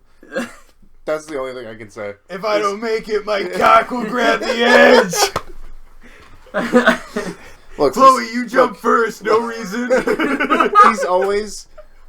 He's always while treasure hunting that hard where he'll stick the landing. He's just fucking. He misses it, but his fucking cock just like he comes up a little short. He's like he's like scrambles for it, pulls himself up. Nate, why is there a hole in the wall right there? Don't ask. Don't ask. Do you have a favorite section? Ooh, you know one. I think that my favorite section is Nepal. I do too. I think that Nepal is such a like the first half before Elena, or after the temple. Or before or after the temple, I should say, not before or after Elena. There's still plenty of time with Elena. Before, any time that you're in the city, anytime you're traversing the city, I was having a good time. I agree. Oh yeah, yeah. Like, no, I also enjoyed. Temple was fine. Temple was fine. I like the set piece of dude, right, and giant contraption to make it look like a dagger, and it's a cool set piece. Yeah. I think Uncharted is really good at that. Yes. Cool set pieces. Yes. Uncharted 2, absolutely. Yes. It's with set pieces. It's just Uncharted 2 is just like set piece after set piece, and like I'm sure for some people it's like another set piece. Like I was there for it. Yeah, like they always make it feel, at least for me, real enough. Where I'm like, yeah, I believe that there's we started in the train. Okay. Train hanging off the cliff. That's fine. Mm-hmm. Then you go to the museum, which is kind of like one of the low key. And then you're in Nepal, which is again a little higher key, but temple, sure, giant dude, yes, that is awesome. Mm-hmm. Train, the whole level, even before the train, like Nepal has so much like with the fucking helicopter, just like obliterating buildings, and like you're fucking sliding down. Oh like, my god! You have all these like, dude. Oh my god! It is like just because they keep throwing stuff at you. Mm-hmm. I kind of feel like what Nate's feeling. Like, oh my god, I'm rolling right into everything. Yeah, like. It's got such great encounters. There's a whole section where you jump onto the signs and you're just stuck on the signs, like shooting around it, and then you have to switch signs and get down to the lower one, and then back up to the other one.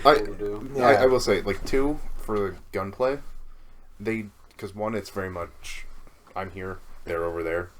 2, they definitely like add a third level. Yeah. Oh yeah, you get like or another axis. Yeah.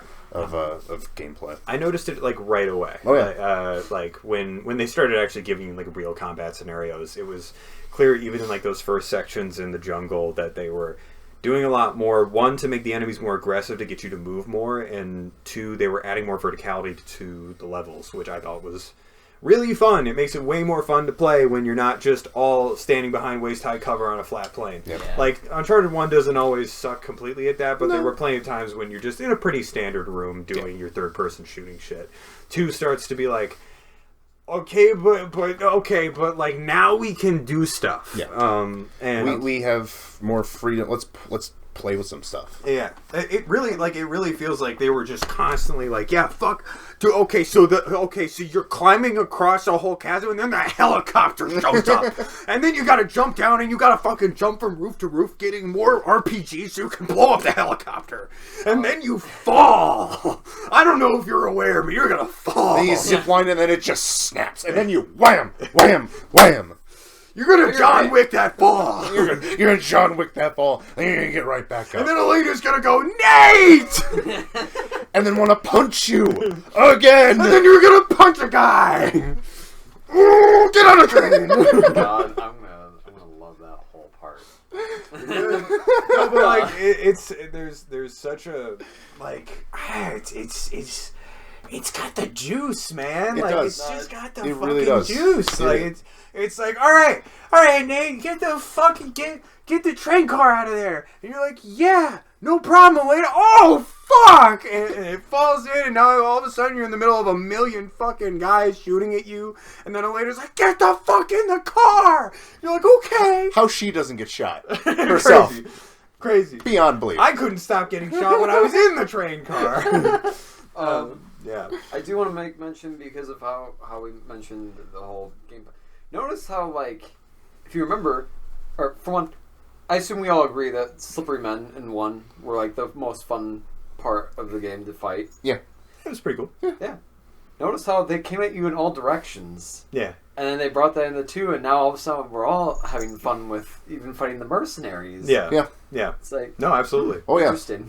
They definitely got way better at being like, okay, this Was the better. These were the better levels. What made them good? Oh, enemies coming in from God knows where.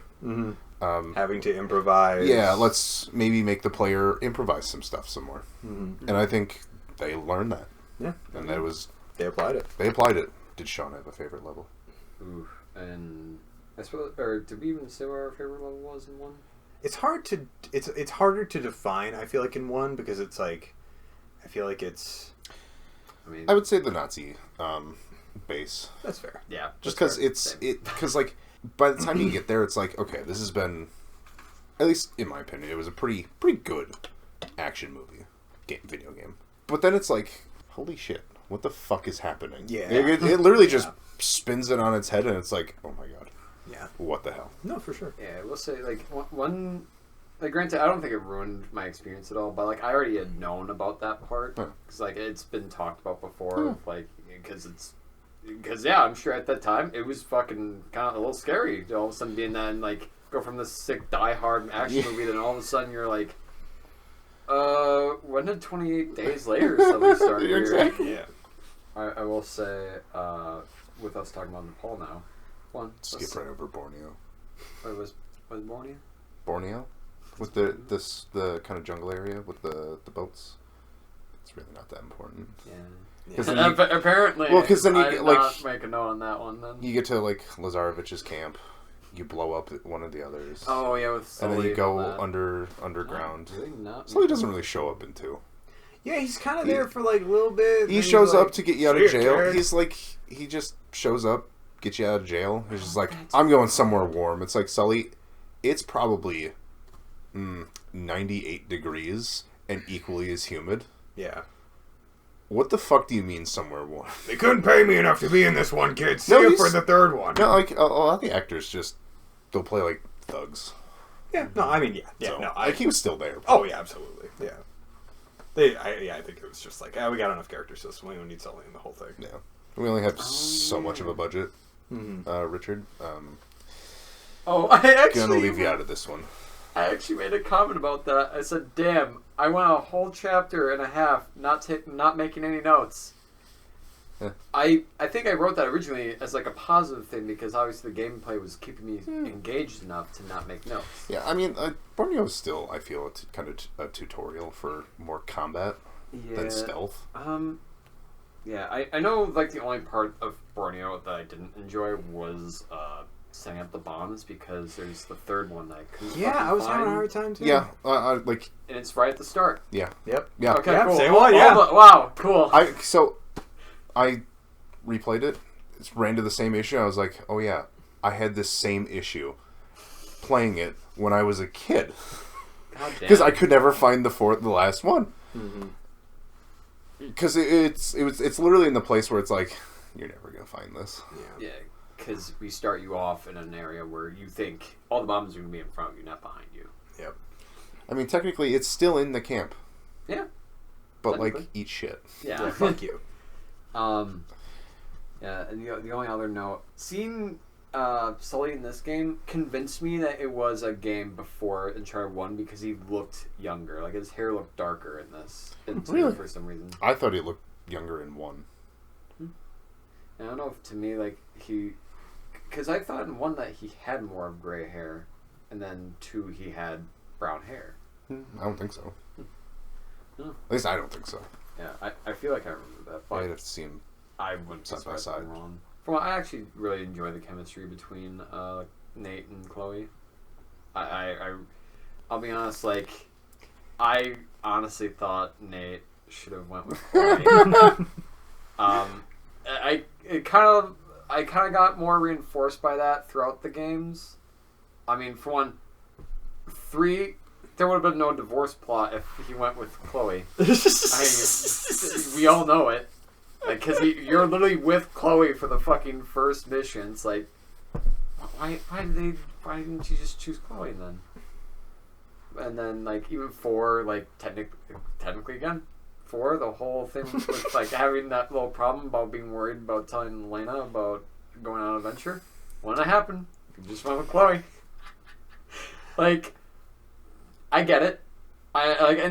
Obviously once, like, the end of 2 happened and then going into 3 and then seeing their relationship from there, like, even then I was just like, I get it. And Nate made the right call. Oh Yeah, I will say I do think you're kind of right for Nate in the trilogy.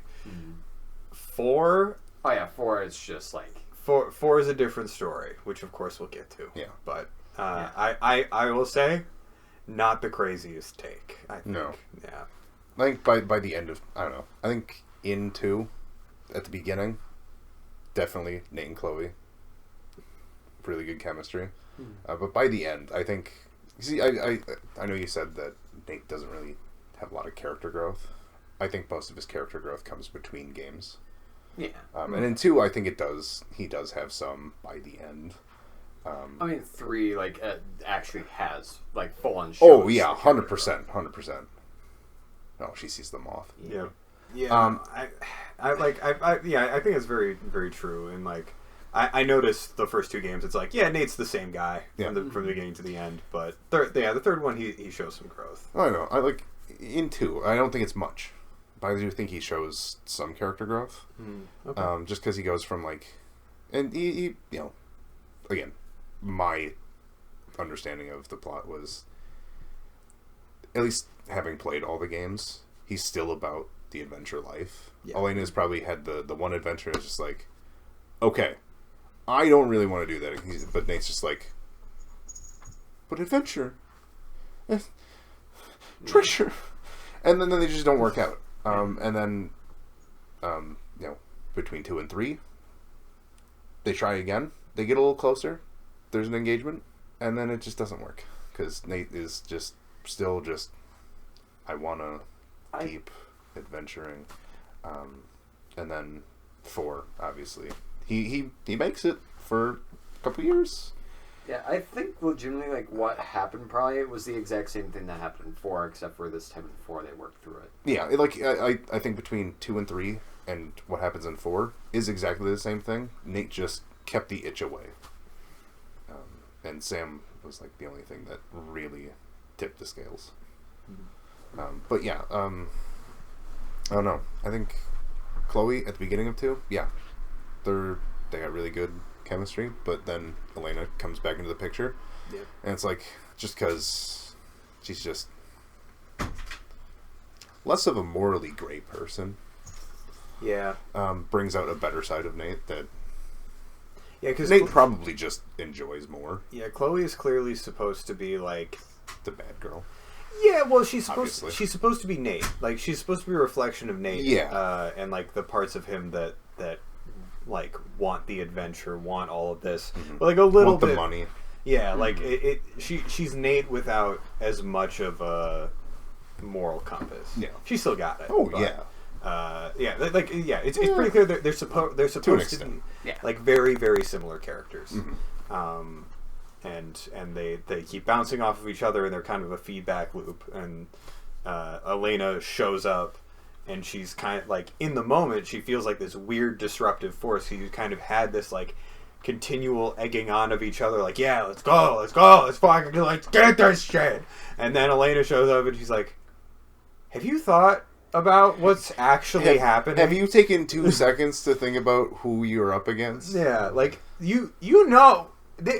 So this is a real place that people live in, and it's destroyed. You're fighting that guy. Like, I also want to throw out with the first, like one of the first times of you and Chloe working together, the pickup line of "It's a shame that you have to sit on something that pretty." It's fucking nuts. That is a crazy pickup line. He has a lot of just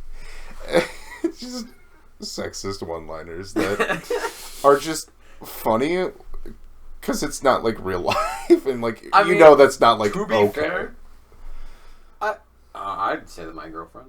Oh, I mean, okay, after, but like after they know each other for so long, like you say it's shit like that sometimes just to be funny. My only thought on that, I like absolutely when you're in a relationship, you do be saying some shit like good ass, but in like 68 different ways. Uh, But I will say that line sucks. I think it's lame as fuck. Oh, it is. Like, I don't think it's a smooth pickup line. I No. just think it's a crazy God, no. pickup line. I just think it's funny. Yeah. Oh yeah, 100%. It is not good. It is for the audience to laugh at. A lot of their banter is just for you to laugh at. Where I love it's like because most of their dialogue is like so smooth. I'm just like, this is all together. Like I love you got a great ass, Sully. Thank you. He doesn't even say thank you. He's like, good. He does. He's just like, he's just gonna brush his arms, like whatever. Yeah. I don't know. Sometimes I think like at least that one. I think that was more Nate's inside voice, talking outside. That's fair. And sometimes I'm like, you can hear Nolan in it. Sure. Because they designed the level. They had him do the mocap and the voice acting. And then they brought him into the booth just to comment on the game as it's being played. And he just says things. Like a line like, you got a great ass, Sully. I just feel like that's more Nolan than Nate. No, it does. Oh, for sure. The one thing that continued to carry over from each game, which I'll never truly understand why, the Marco Polo thing. I stumbled on that. Like, I saw the pool, and I was like, oh, I have to go in the pool. Jump in. I have to jump in. That's the exact same thought everyone has. It's just something about making this clear pool just in the middle of nowhere. Like, obviously I'm gonna fucking jump in there. I don't think there's a No, there's no collectible. There's no collectible or anything. There's a trophy. There's a trophy. Pool. And you just start doing Marco Polo, and like, crazy to do that the with like your sexy-looking girlfriend nearby. Because the main adventure is the main historical figure is Marco Polo. Yeah, no, but then they bring it back in every other game. I will say the one thing I'm sad about is that he doesn't do it with Elena. When? He doesn't do it with Elena. When? When would he have the opportunity? Sorry. I don't know. Just that he never does. Never has that moment. I see. Because, like, out of all people, Elena would have been the one to, like, not even hesitate. Elena would have immediately just go Polo. You know what's really funny? It's also in Lost Legacy. It is. I accidentally found that. Me too. Chloe does it? Chloe does. That's so... Oh, God. Nadine does not reciprocate. She's... Oh, I didn't know that. You're with Nadine. Yeah. Oh, yeah. Yeah. she's not having anything. Oh, of course not. She's an idiot. But yeah, Chloe does it. Again, like Jacob said, also found it by accident. It's awesome. Yeah. I was traversing, trying to get away from dudes. Fell into some water, and I forget exactly how it went, but Yeah. I got the Marco Polo trophy, and I was like, Marco? All right. I'm not 5. Yeah, I think she does say some shit like that. Yeah, I'm not 5, Frazier. I hate the way she says that. I do like Yeah. the 3s just because it's so sad. I honestly, that was my favorite one. That is my favorite one. Just because he does it only by himself. Oh, yeah. And it's so true to what Nate would do. Oh, Yeah. What do you think of the train level? Train level. Thumbs up? Thumbs up? I was not a fan this time. No? No. Were you a fan the first time? I think I was the first time. This time I just really was getting my ass kicked a lot. The train level marked a significant Better. decline in my enjoyment of Uncharted 2. Really? It did. Yeah, well more specifically when the train car, when you get in the train car, it rolls down the ramp and it falls over. That fight was when I was just like getting my ass kicked constantly, and I was Really? just like, man, what the fuck? And then it was pretty consistent for the rest of the game. Like I'd go like every other combat situation, I was like, man, I'm just getting my ass beat, and I just wasn't having as much fun Really? from that point. Yeah, no, it was like I don't know if there was just like I don't know what it was. Like I don't remember that at all my first time playing. Because when he tips the car over, Mm-hmm. I really like that section. Because it's like, you gotta keep moving.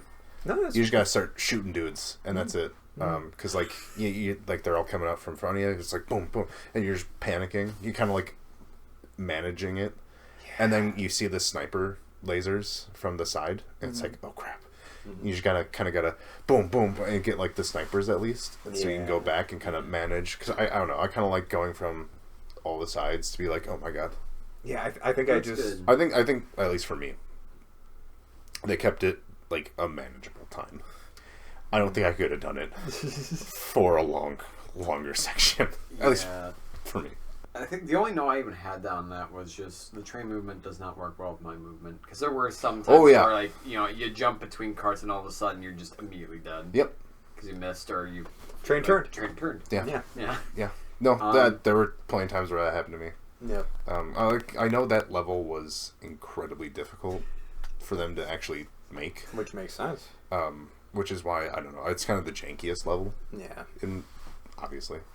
But I don't know, I think it's a fun level. Yeah, it's a very cool set. Conceptually. Yeah. I like that you can go from the top, or you can go in, you can go in the sides. That's true. There's a lot of different ways you can approach a car. Mm-hmm. Did you finish Lost Legacy? No, I suck. Oof.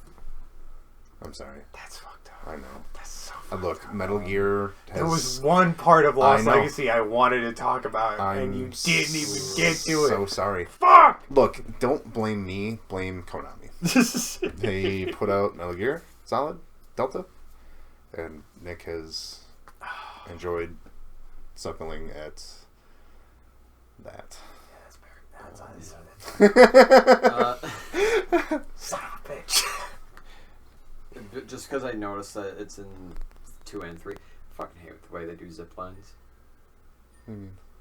They take their pistol and hold on to it using like the very trigger area as where the zip line goes down. No, Why? you don't know. Why? That's not how that works. Why? That would hurt. Why? And that wouldn't work out Why? because your hands are right there. So? And you're gonna get rope burn, like bad rope Your hands burn. are gonna get rope burn.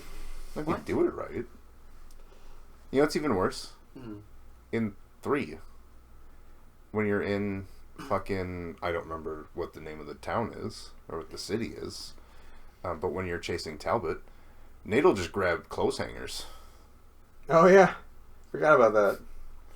Just to make it worse for you. Yeah. I don't know. Look, the clothes hangers, I'm fine with. You're fine with the clothes hangers. I get- Supporting Nate's weight. Yeah, I get that. That is what I see zip lines it at like is more- 50 miles an hour. Yeah, it is more just the fact that like the pistol makes it so that their hands are almost touching that line. It is not the fact that like it logically could not work with their weight. Which I mean, I don't know. I'm unsure on how that works. Personally, I just would have preferred them to use the main rifle because at least their hands would be further fucking away from the rope. Did you pet the yaks in the village? I didn't know you could. You can also shake hands with everyone in the town. I think I shook a couple hands. I know at one point kicked the ball back to the kids. Yeah, you did. Yeah, you fucking did. I also throughout two just multiple times said, Nate, how the fuck are you gonna fumble this hard with Chloe? It's like just so many moments where like like the moment Elena comes back, he's just like, do you think Elena likes me? Even though like we're gonna make out in like the next 10 seconds maybe. But like, can you tell me more about like what Elena perceives me as? Look, he's like right in the middle. Yeah, He likes Elena? he's a little to the left of that middle. Yeah. He's a little to the Elena of that middle? Yeah, he's a little to the Elena of that middle. Oh, yeah, that's right. I wanted to say this one note though. Drake, make up your mind on who you want to make, or who you want and make it Chloe. This definitely reflects on what I'm currently wanting in my life, I feel. Because I know Elena is the right option, but with how many times... Or with the right... sorry. I know Elena is the right option with how many times Chloe has just been like, can we just, like, leave them here to die in this war field? Like... I don't know, they were doing fine before Nate showed true. up. Everyone's doing fine before Nate shows It's up. so true. For me, I think... Because like you said, the train was where it kind of downhill for you. Usually, like, and I remember it being a bitch. But like, after the car chase in the mountains, everything after that, pretty much. Really? Like the monastery was just... I wanted to scream at someone several times. And then when you get into Shangri-La, the fucking dudes. Yeah. I hated those dudes at the beginning right away. I can't tell you how many times I died to those guys. Yup. Because it's like 1 or 2 hits and you're dead. Yup. Yeah, it was a godsend when I figured out the crossbow bolts, actually. Crossbow bolts are like the best way to do it. Yeah, but you just have to man. hit them, which is the harder part. Yeah. Sometimes. It's true. Because I had one guy just chasing me the whole time. Yeah. I was like, you gotta be fucking... Yeah, I died a lot. Oh yeah, it was not easy. But it yeah, takes like a full stock of AK ammunition to take down one of them. I went through an entire AK just to kill one. That's what I'm saying. You said... I thought you just meant a magazine. Okay. No. I'm talking all of the ammo you can carry. Okay, we're on the same page now. Yeah. My brain interpreted stock as the magazine. Oh, yeah, that makes sense. Are we talking about the mercenaries or are we talking about the Yeti people? Yeti people, yeah. I do like... Because I feel like they had to do something with like a supernatural element. Right. I did like the Yetis when they showed up. It was like, what the fuck? Yeah. And then, they turn out to be the... Just dudes in the... Well, because They're still supernatural. Oh, yeah, well, I mean, they ate the resin. Yeah. So they're giant, mutated, evil dudes. Also, the Nazis are back. Also... Yeah, also... Yeah. I think I put somewhere on here, like, judging the fact that, like... They don't have a basis. Oh, yeah. Schaefer's a Nazi, but he's a good Nazi? Well, I mean... Also, Nazis are truly just everywhere. I don't think he was a Nazi. He was a Nazi, but he's clearly reformed. No, because he was with all the other Nazis. Okay, so I think there's a very big differentiation to make of someone being a German working in the military and being like a Nazi soldier. I think he was a German historian, German archaeologist. Because he never like in the photos he's not really wearing the outfits or the uniform. He's he's wearing Nate's jacket that he gives it to him. He seems like a guy who's more interested in the history of it. Okay. At least to me, that's how I took it. He was just a German historian, archaeologist, etc., whatever. Okay. And the Nazis were just like, hey, we're hunting for treasure. Yeah.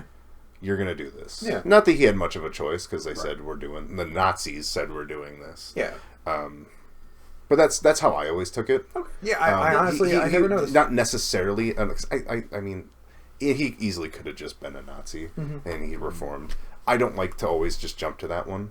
If they were in the uniform, 100%, they were a terrible human being. But like when he flips through pictures, I'm like, he seems more like a dude who was just, hey, we're conscripting you to take us through the mountains because you know history. Yeah, no, that makes total sense. Yeah, that's just me. Yeah, no, I actually didn't remember seeing any of the pictures. I don't remember seeing the pictures, and I just kind of assumed he was like just the leader of the expedition or whatever. So I just assumed he was one of the officers. Like I said, he easily could have been. This is just usually how I try to interpret it. I do find it really funny to me though, just like when you said he's wearing his jacket, it would have been really funny if the whole like it was a swastika on his shoulder and he just couldn't see. He's like, oh no! You're just playing as Drake having a fucking Nazi symbol on you the whole time. He fucking. Could you imagine if in Uncharted 4 he could pick up the jacket and he's like, oh man, what a good Oh no. Oh yeah, the whole time. The whole time he's like, man, I was just on the inside. Fuck, I wore this for our anniversary. Shit. Damn it. I will say, the minigun sucked. The what? The minigun. Oh yeah. Because that's like the first time you ever get like into a fight with a juggernaut. Yeah. And like it was so wild to me. Because like, how can you ever make a minigun suck? By making it, you're playing a game that you normally would take cover. Yeah. And you're holding a gun that's not going to let you take cover. Yeah. Yeah, a game where you need to move fast. And it's like, well, you're going to wait for the wind-up. And then it'll start. And then you're just going to stand there. Because moving is really slow. I also felt like... I wrote this down. It felt like every enemy took like 5 more bullets than they should have to die. Yes. Like, it's like so consistently in 2. It was crazy. I was like... Dude, fucking 5 less bullets, please. Like 10% less. I don't know. It just always felt like they were taking a little too much damage. I will say. Lazarevich's guys. They are built different. They are built different. I also... Nate's wound also would have reopened. Which one? The big one. No, I know. I was being facetious. And it would have totally reopened at some point during that whole thing. Because he got knocked around so many times. Yeah, dude. His body should be broken in half and lying at the bottom of the Himalayas. The moment that he passed out during the blizzard, he was dead. Yeah. Like, even if Tenzin found him, Tenzin would have found him dead. Yeah. There's no way. Yeah. I also, I wrote in his little comment on Elena, which... He tries to pass off as not a comment about her ass when he says nice view. But I put in nice view. Oh god, he just like me. He just like me for real. Oh god. Oh, I will say I enjoy the vehicle fight, like the one where you're jumping from truck to truck. Yeah, no, that was very cool. actually a lot of fun. I enjoyed that a lot as well. Yeah. I do like that they also made reference to the fact that the convoy never showed up, if I remember right. I could be wrong. Might be thinking of a different game where you take over like some vehicles and they make a comment about like. Usually, the convoy is like a group, I suppose. Yeah, actually, I don't remember. I mean, that makes sense. It's like you blew up the whole fucking thing, so you'd think it would be like, yeah, where are those 84 vehicles? Yeah. What happened to those things? Sorry, I saw a note that just said, "Ow, Elena, my fingies." I don't remember what that's for. That's pretty good. Yeah. And just so everyone else knows about this, so there was a moment where we had agreed on the extension at this point, where we were hosting our usual guys' night, not the podcast form, the fun our little get-togethers that we have every week. Yeah. Where I got to Jacob's place, and he was like, "Hey, Sean," and he booted up Uncharted 3 on me. Uncharted 2. Oh, but no. It was 2? Yeah. No, it was 2. Yeah, I'm literally reading notes from 2. What am I talking about? Yeah. But he boots up Uncharted 2. Yeah. And then I had to play the monastery mission. Yeah. And that's all I played, so I had to come back home and replay the mission. Yep. Yeah, the initial thought was just to have like a funny joke, like, you know, I know you have a lot of Uncharted to get through. You know, I know that you're so upset that you have to take a break from playing Uncharted. So here's some more Uncharted for you. Yeah. I should have just been like, and that's the joke, and we move on. Instead, I had you play the video game, which was a little fucked up. I mean, yeah. Either way, it was a great joke. Mm-hmm.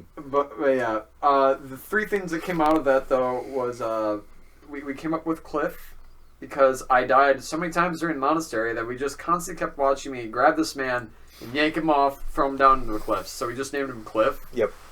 That man died to me so many times, including when I got back here after that. And then I did have a half second where I was like, fuck you, Jacob, because of the fact that the Riot Shield guys in the RPG would constantly just fucking end my life. Yeah, that's fair. And also because at the time Nick thought that I was going to hate the entirety of this series, and it was because I thought the game was too hard. To which actually did kind of like, that made me upset when I was dying a lot. Games are hard! No! Fuck you, Nick, you were right! Damn it! I was wrong. Oh, that's right. No, I looked it up. He actually was a Nazi. Oh, okay. Yeah. Yeah. I was hoping that he was so just sorry. he wasn't just a bad dude. He was. Yeah, He was a I- terrible human being. What I was going to say next, which was when he tells you, "You're right, Nate. Everything you touch does turn to shit." And my first reaction is, "Oh, thanks, you fucking Nazi." Yeah. You know what? But that Nazi, played by Rene Auberjonois, That's true. can I say? Gets him some points. You must believe in, because isn't that like the last words he says? Like, you have to believe, and then he dies. Maybe. I think so. Yeah, Something and like that. I wrote in, believe in what? Shambhala? Believe he can myself? do it. Yeah. The heart of the cards? Himself. Oh yeah, it took me until chapter 24 to actually look at the journal. And then That's a notice shame. that all the journal, there was like all the fun journal entries. Like obviously I had looked at the journal, but like it would flip to the normal page. And I think 24 they have you open it up and it just opens up to the beginning for some Okay, reason. I was gonna say, how did you get through some of those puzzles then? Just Oh yeah, no. stumbling. I mean, that would be in true Nate fashion. I don't know about that one. You know, it'd be funnier if you didn't do it for the first one, and just every time Nate's like, "I think I saw this in Drake's journal." It's like you're just like, "Huh, that's cool, Nate." Yeah, Nate. Anyway. Yeah. Dude, because there's like one puzzle that's like I don't know how any because like I like to try puzzles without looking at opening the journal, doing a little bit, opening the journal, doing a little bit, opening because like Is it the... when you're in the monastery and the colored shapes, Yeah. I'm like fuck this, Yeah. like there's no way anyone would figure that out. And then like the symbols on the drums. Yeah. After you figure that part out, it's like, I hate this. Yeah. I like puzzles where I can, like, think about it, do it myself. Yeah, that's fair. I I will say, like, at first I still didn't get the shape one, and it was because it maybe, I think, because when I originally opened up and then started going through everything, I skipped past the page that it had the answers on. Right. So instead I was looking at the next part of the puzzle, Oh. and I'm like, how the fuck am I supposed to know any of this? And then, like, I turned back to the other page. Once I had already done the puzzle, I'm like, Are you fuck serious? you. That's so funny. That's awesome. Well, yeah. To be fair, in Uncharted puzzles, they really do just have the other character in the room go like, "Yeah, that looks right," Yeah. and so you can just bullshit your way through it. I did that a lot for Golden Abyss. Yeah, the puzzles are something I don't usually find too memorable in the Uncharted game. No, like, I wish the puzzles were better. Yeah, Um, I liked them decently enough in 4, but Four there's was fine. I know at I least think 3's ahead of more highlights, in my opinion. But again, like, they're not crazy memorable, which is unfortunate. Yeah. I know, like, overall, I enjoy the puzzles. Mm-hmm. Like, I think the puzzles are fun. I feel like they're great. I will say that they're not, like, they're not memorable to me in ways that aren't, like, the fucking 4-color puzzles where it's just like, how the fuck? What? Oh, yeah, there was a moment. You know when, Wolfifus? Lazarevich. There you go. Shows up and he has both Elena and Chloe. There was a legit moment where I thought you were gonna have to choose between the two. Oh my god. Yeah. That is some fucking 2009 video That game would shit. be- too. Oh, that would be I'm glad they crazy. didn't. Yeah, Oh, yeah, no, no. that would have been insane to do that. Because that would have been equally as stupid as the end of Ghost of Tsushima. Yeah, or for me, That's like, end of Gears 5. That was dumb. I've never played Gears. Yeah, the thing that no one in this room can relate to. I've never played a Gears game. And that's okay. And that's okay. What was the British man's name again? Harry Flynn. Interesting. Yeah. I called him Vince eventually. What the fuck? They say his I- name so many I know. times! I don't know. And you just made up a new one for him? I guess. Like, the first time I noticed Vince in here is interesting that Eddie isn't crossed off of the journal, and neither is Vince. And I think I meant... Because isn't it Vince Rowland is the first bad guy? Who's the first bad guy in the first game? Roman? Roman. And Navarro. What is Roman's first name? I have no fucking clue. Might Hold have been on. Vince. I don't think it was. I Hold hope to on. God it was. I don't. Oh, yeah, so his first name's Gabriel. Gabriel, that's right. Yeah, they do say that. They do. I remember that. Dude, we're gonna get to fucking Uncharted 4 and you're gonna be like, dude, so cool they brought Robert back. We're like, who? And you're like, the old guy. Kid, it's me, Robert. Dude, like, I don't know, because at first I thought it was Roman when I was talking about it in the journal, and then I look down and I say, God, Vince is such a fucking douche. And I'm like, who the fuck is Vince? Because I spell his name right in the beginning. I say Flynn. I know that you meant say his name right. I love the idea that you're like, yeah, it's just an interesting way to spell Flynn. Vince. Sometimes you misspell it. Okay, actually, the whole thing was, God, Vince is such a fucking douche. Sorry, quote unquote, your girlfriend is more into me than she is into you. Yeah, it is. Yeah, no, Flynn truly is just there. Period. He's there to After- betray Nate. Yeah. And that's They pretty always- much it. They just have, like, a character that's supposed to be, like, Nate's rival, but they're not really truly a rival. Because, like, every game has that. They have, like, the bigger bad. Well, Yeah. I mean, everyone, And there's every bad guy needs a henchman. At least for one, I think Roman and Navarro are kind of like the evil Sully and Nate. Well, I mean, I didn't know. Like, I sure didn't expect Navarro to be, like, the final guy to fight. Right. Because, like, Yeah. he's such a nothing character until that point. Yeah. I know. I at least for one, like Roman is just evil Sully, Yeah. who picked up a stray kid, Navarro, Oh, Nate. I thought you just hired him. Well, he's like, I pulled you out of that slum, and it seemed like they had a relationship beyond just hiring him. To me, anyway. Yeah, they made out like tons after you leave if you just aim and upward. Dude, I can fully believe that. I can They're just- fully believe they're that just they're making bad in the game. Come and give Daddy a kiss, puppy. But like, I don't know. I feel like at least I like to believe all the villains are like in some way a reflection of Nate.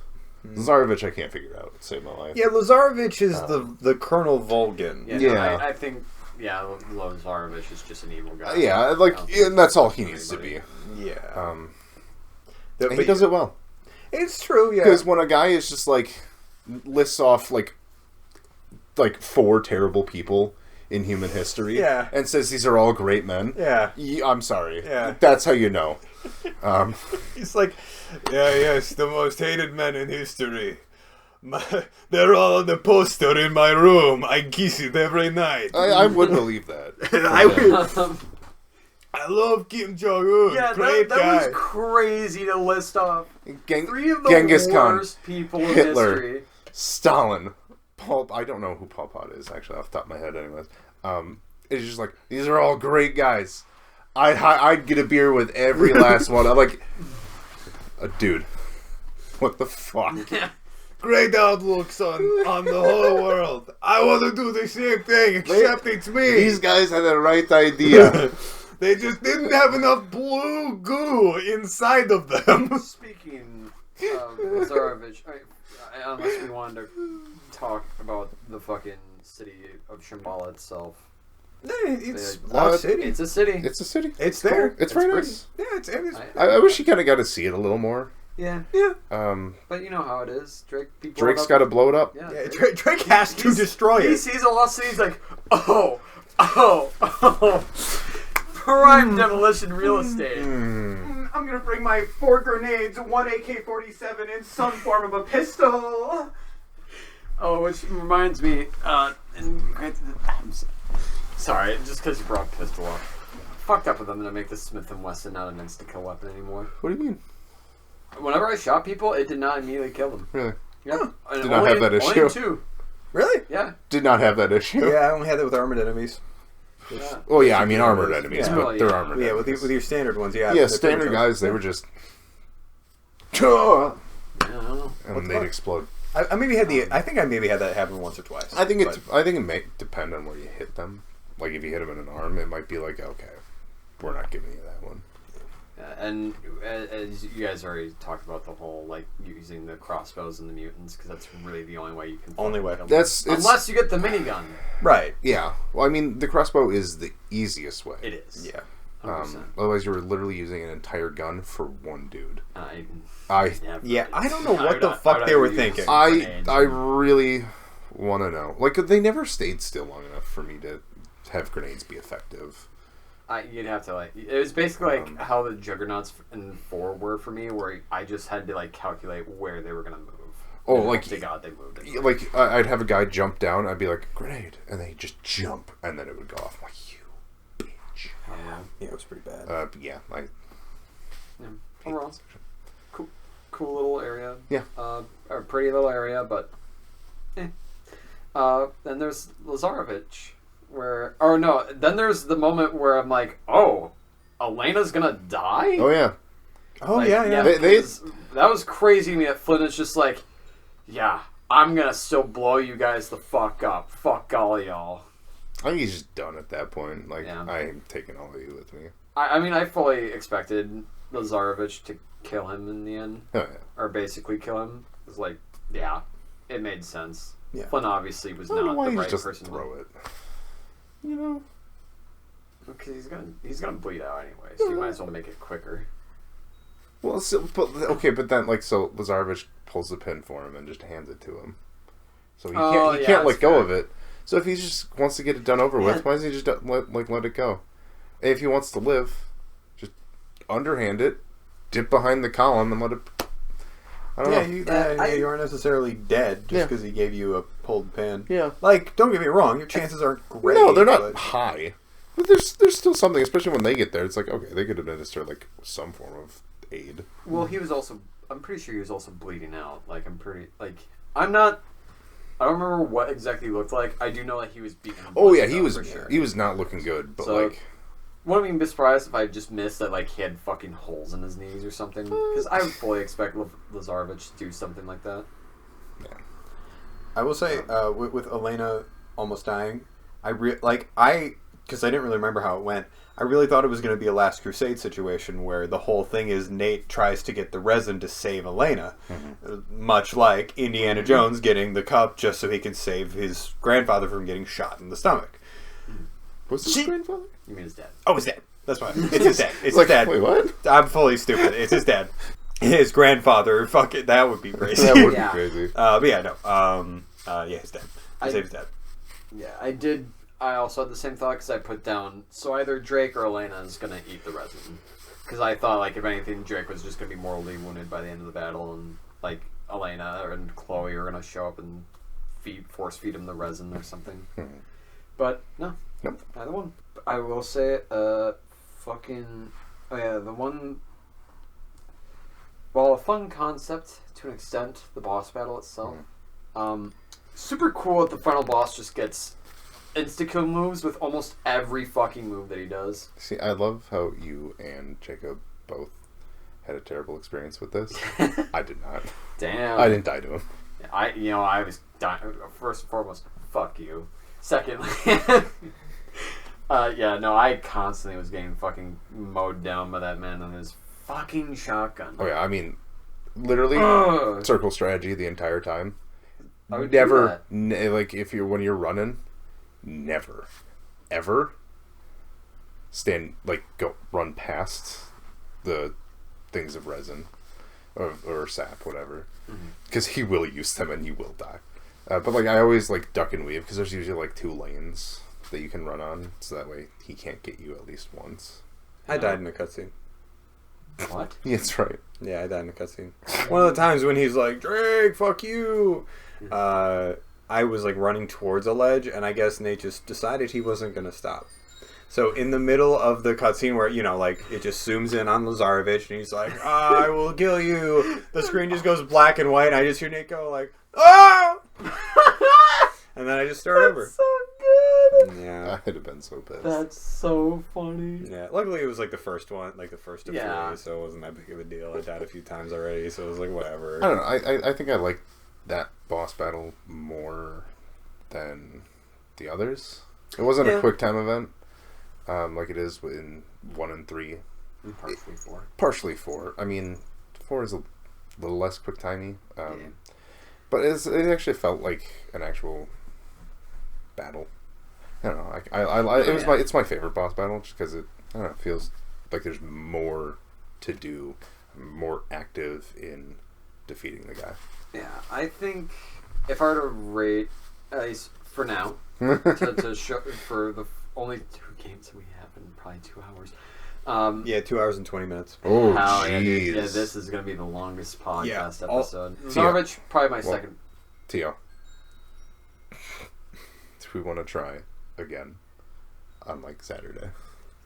Oh, and just like- do part 2? Do you want to finish? Yeah, 2? obviously finish Okay. 2. Okay. Yeah. Just Yeah, because obviously you gotta. I've still got some time. Yeah, I'd say Lazarevich was probably my second favorite boss fight. What was the first? Was it 4? Yeah. Okay. And I'd probably say 3's boss fight was my least favorite, just because it felt the less satisfying of them all. And the first one, like I wrote down in 4 that like to me, 3 was just not satisfying enough. 1 is too easy and 2 is too difficult. But I still enjoyed 2 more than the other 2 because at least 2 felt satisfying and fun. 1 was too easy, but it still was like fun to do. Sure. It's a fun little moment of beating the shit out of him. So, but with Lazarevich, I do like the fit because like of course after a while you're like, well fucking every time I shoot this guy he just heals. Like what the fuck am I supposed to do? And it's just like, oh, I know. I'll just leave him here to burn to death for the rest of his life, as well as being constantly eaten and pummeled by these fucking villagers. Yep. Which, God only knows if he'll live forever through that, and just in a perpetual state of torment. I don't know. I always figured that the only people who could kill him are those dudes. Oh, 100%. And that they do. Yeah, that was kind of my interpretation. But yeah, like, to be fair, he could just be stuck there forever getting his ass beat. Who's to say? Which would be kind of funny. Yeah, it would be kind of. I just want to know how much you have to drink to turn to those dudes. Right, yeah, like what determines whether you Yeah. turn into them? Like, because don't they establish that? Like, it seemed like the Nazis had eaten some of the resin. Was it the Nazis, or was it some? Or was it some of the It was, skeletons? I think. Well, it was the original skeletons in so the Marco Marco Polo's Polo's dudes in Oh, Borneo. right. They had black yes. teeth. I think the Nazis also did have black teeth Okay. as well. Yeah. Okay. Yeah, which is why Schaefer kills them. Schaefer kills them all. Oh, so Schaefer probably got him before Or- they transformed. Or Schaefer understood where it was going and was Right. like, guys got to do. Yeah. Yeah. I would bet Just it's mowed him down. it's that. Like I he, would too. He saw what they were going to turn into. They ate it, and he went, okay. And then, probably a similar situation happened with Marco Polo's men, where they knew what would happen, and they just started killing each other. Well, I don't think they knew what was going to happen. I think they just started. I think they killing each started other. eating the resin because the Khan gave it to them. Because they got washed ashore. You know, it's just sap. It's tree sap. So they eat it, and then they just get amped up and then they start killing each other. Right. That's how I interpret it. And they don't get the chance to transform. And then they don't get the chance to transform because they've all killed each other. Well, They transformed and they just kill each other. I guess it's They're possible. all just there. Yeah. Then the whole escape sequence, I wrote down because I got worried for a second. It was like, oh shit, is Chloe gonna die? To which I said, no, don't kill Chloe. Her ass is so fat. I do like the Nathan Bridges. Nathan Bridges. They just don't go mix. together every time. Almost every time. There is one time where he Which even makes mention. Which think bridge? I think it's in 4. Yeah. It's just one drawbridge where he goes past and he's like, huh. Yeah, no, That's right. I do remember that. Mm-hmm. I think it's when he's in the car with the boys. Yeah. It's either that or with Elena. I can't remember which one it is. No, I'm pretty sure it's with Elena, and I don't remember it being driving. I thought- No, I you're thought right. it's the No, one it is the boys. Yeah. in Madagascar when Yep. the bridge is separated and he's just like, poof, and it's like, oh, Yeah. it's still up. Yeah, Okay. that went fine. Great. Okay. Yep. I think there another moment like that happens or later in the game when you're with Elena, Probably. and you're just walking, not driving. I think it's just like a normal rope bridge or something like that, and it just doesn't break, and he's just like, I expected that to go differently. Yeah, I don't know. I think the ending does a good job of trying to convince you that Elena's dead. Yeah. I don't remember being entirely convinced. I remember like during the she's laying there unconscious, and then it fades to black, comes back, Nate's at that thing, and Tenzin's doing the prayer. I'm like, did they actually kill off Elena? Like when I first played it, Right? Like obviously I knew, and even this time I'm like, I could see how someone would believe it. briefly be like, damn. There was a part of me that was like obviously if I had not known about Ford, yeah, I would have fully thought she was dead. Yeah, they do a pretty good job. Most of the last bit is just straight up only about like Chloe, because I put down Drake, all caps, exclamation points. You dumbass, you fumbling dumbass. I get it though, I get it. He's choosing the girl that he knows that he's more for. I get it. I will miss that ass. Which, I'm glad that she said that, because that is why I put that in there. You're going to miss this ass. And, you know what, Chloe? You're right. I am going to miss that ass. Yeah. And just because it'll be a couple days before we get into 3, I did put in the, like, almost the very beginning of 3. Didn't miss that ass for long, though. It's true. I love how at the end, Sully's just like, which way did Chloe go? Yep. Because I know enough about the games, Richard was just reading the script, just asking which way Chloe went. He didn't take any other meaning into that line. What?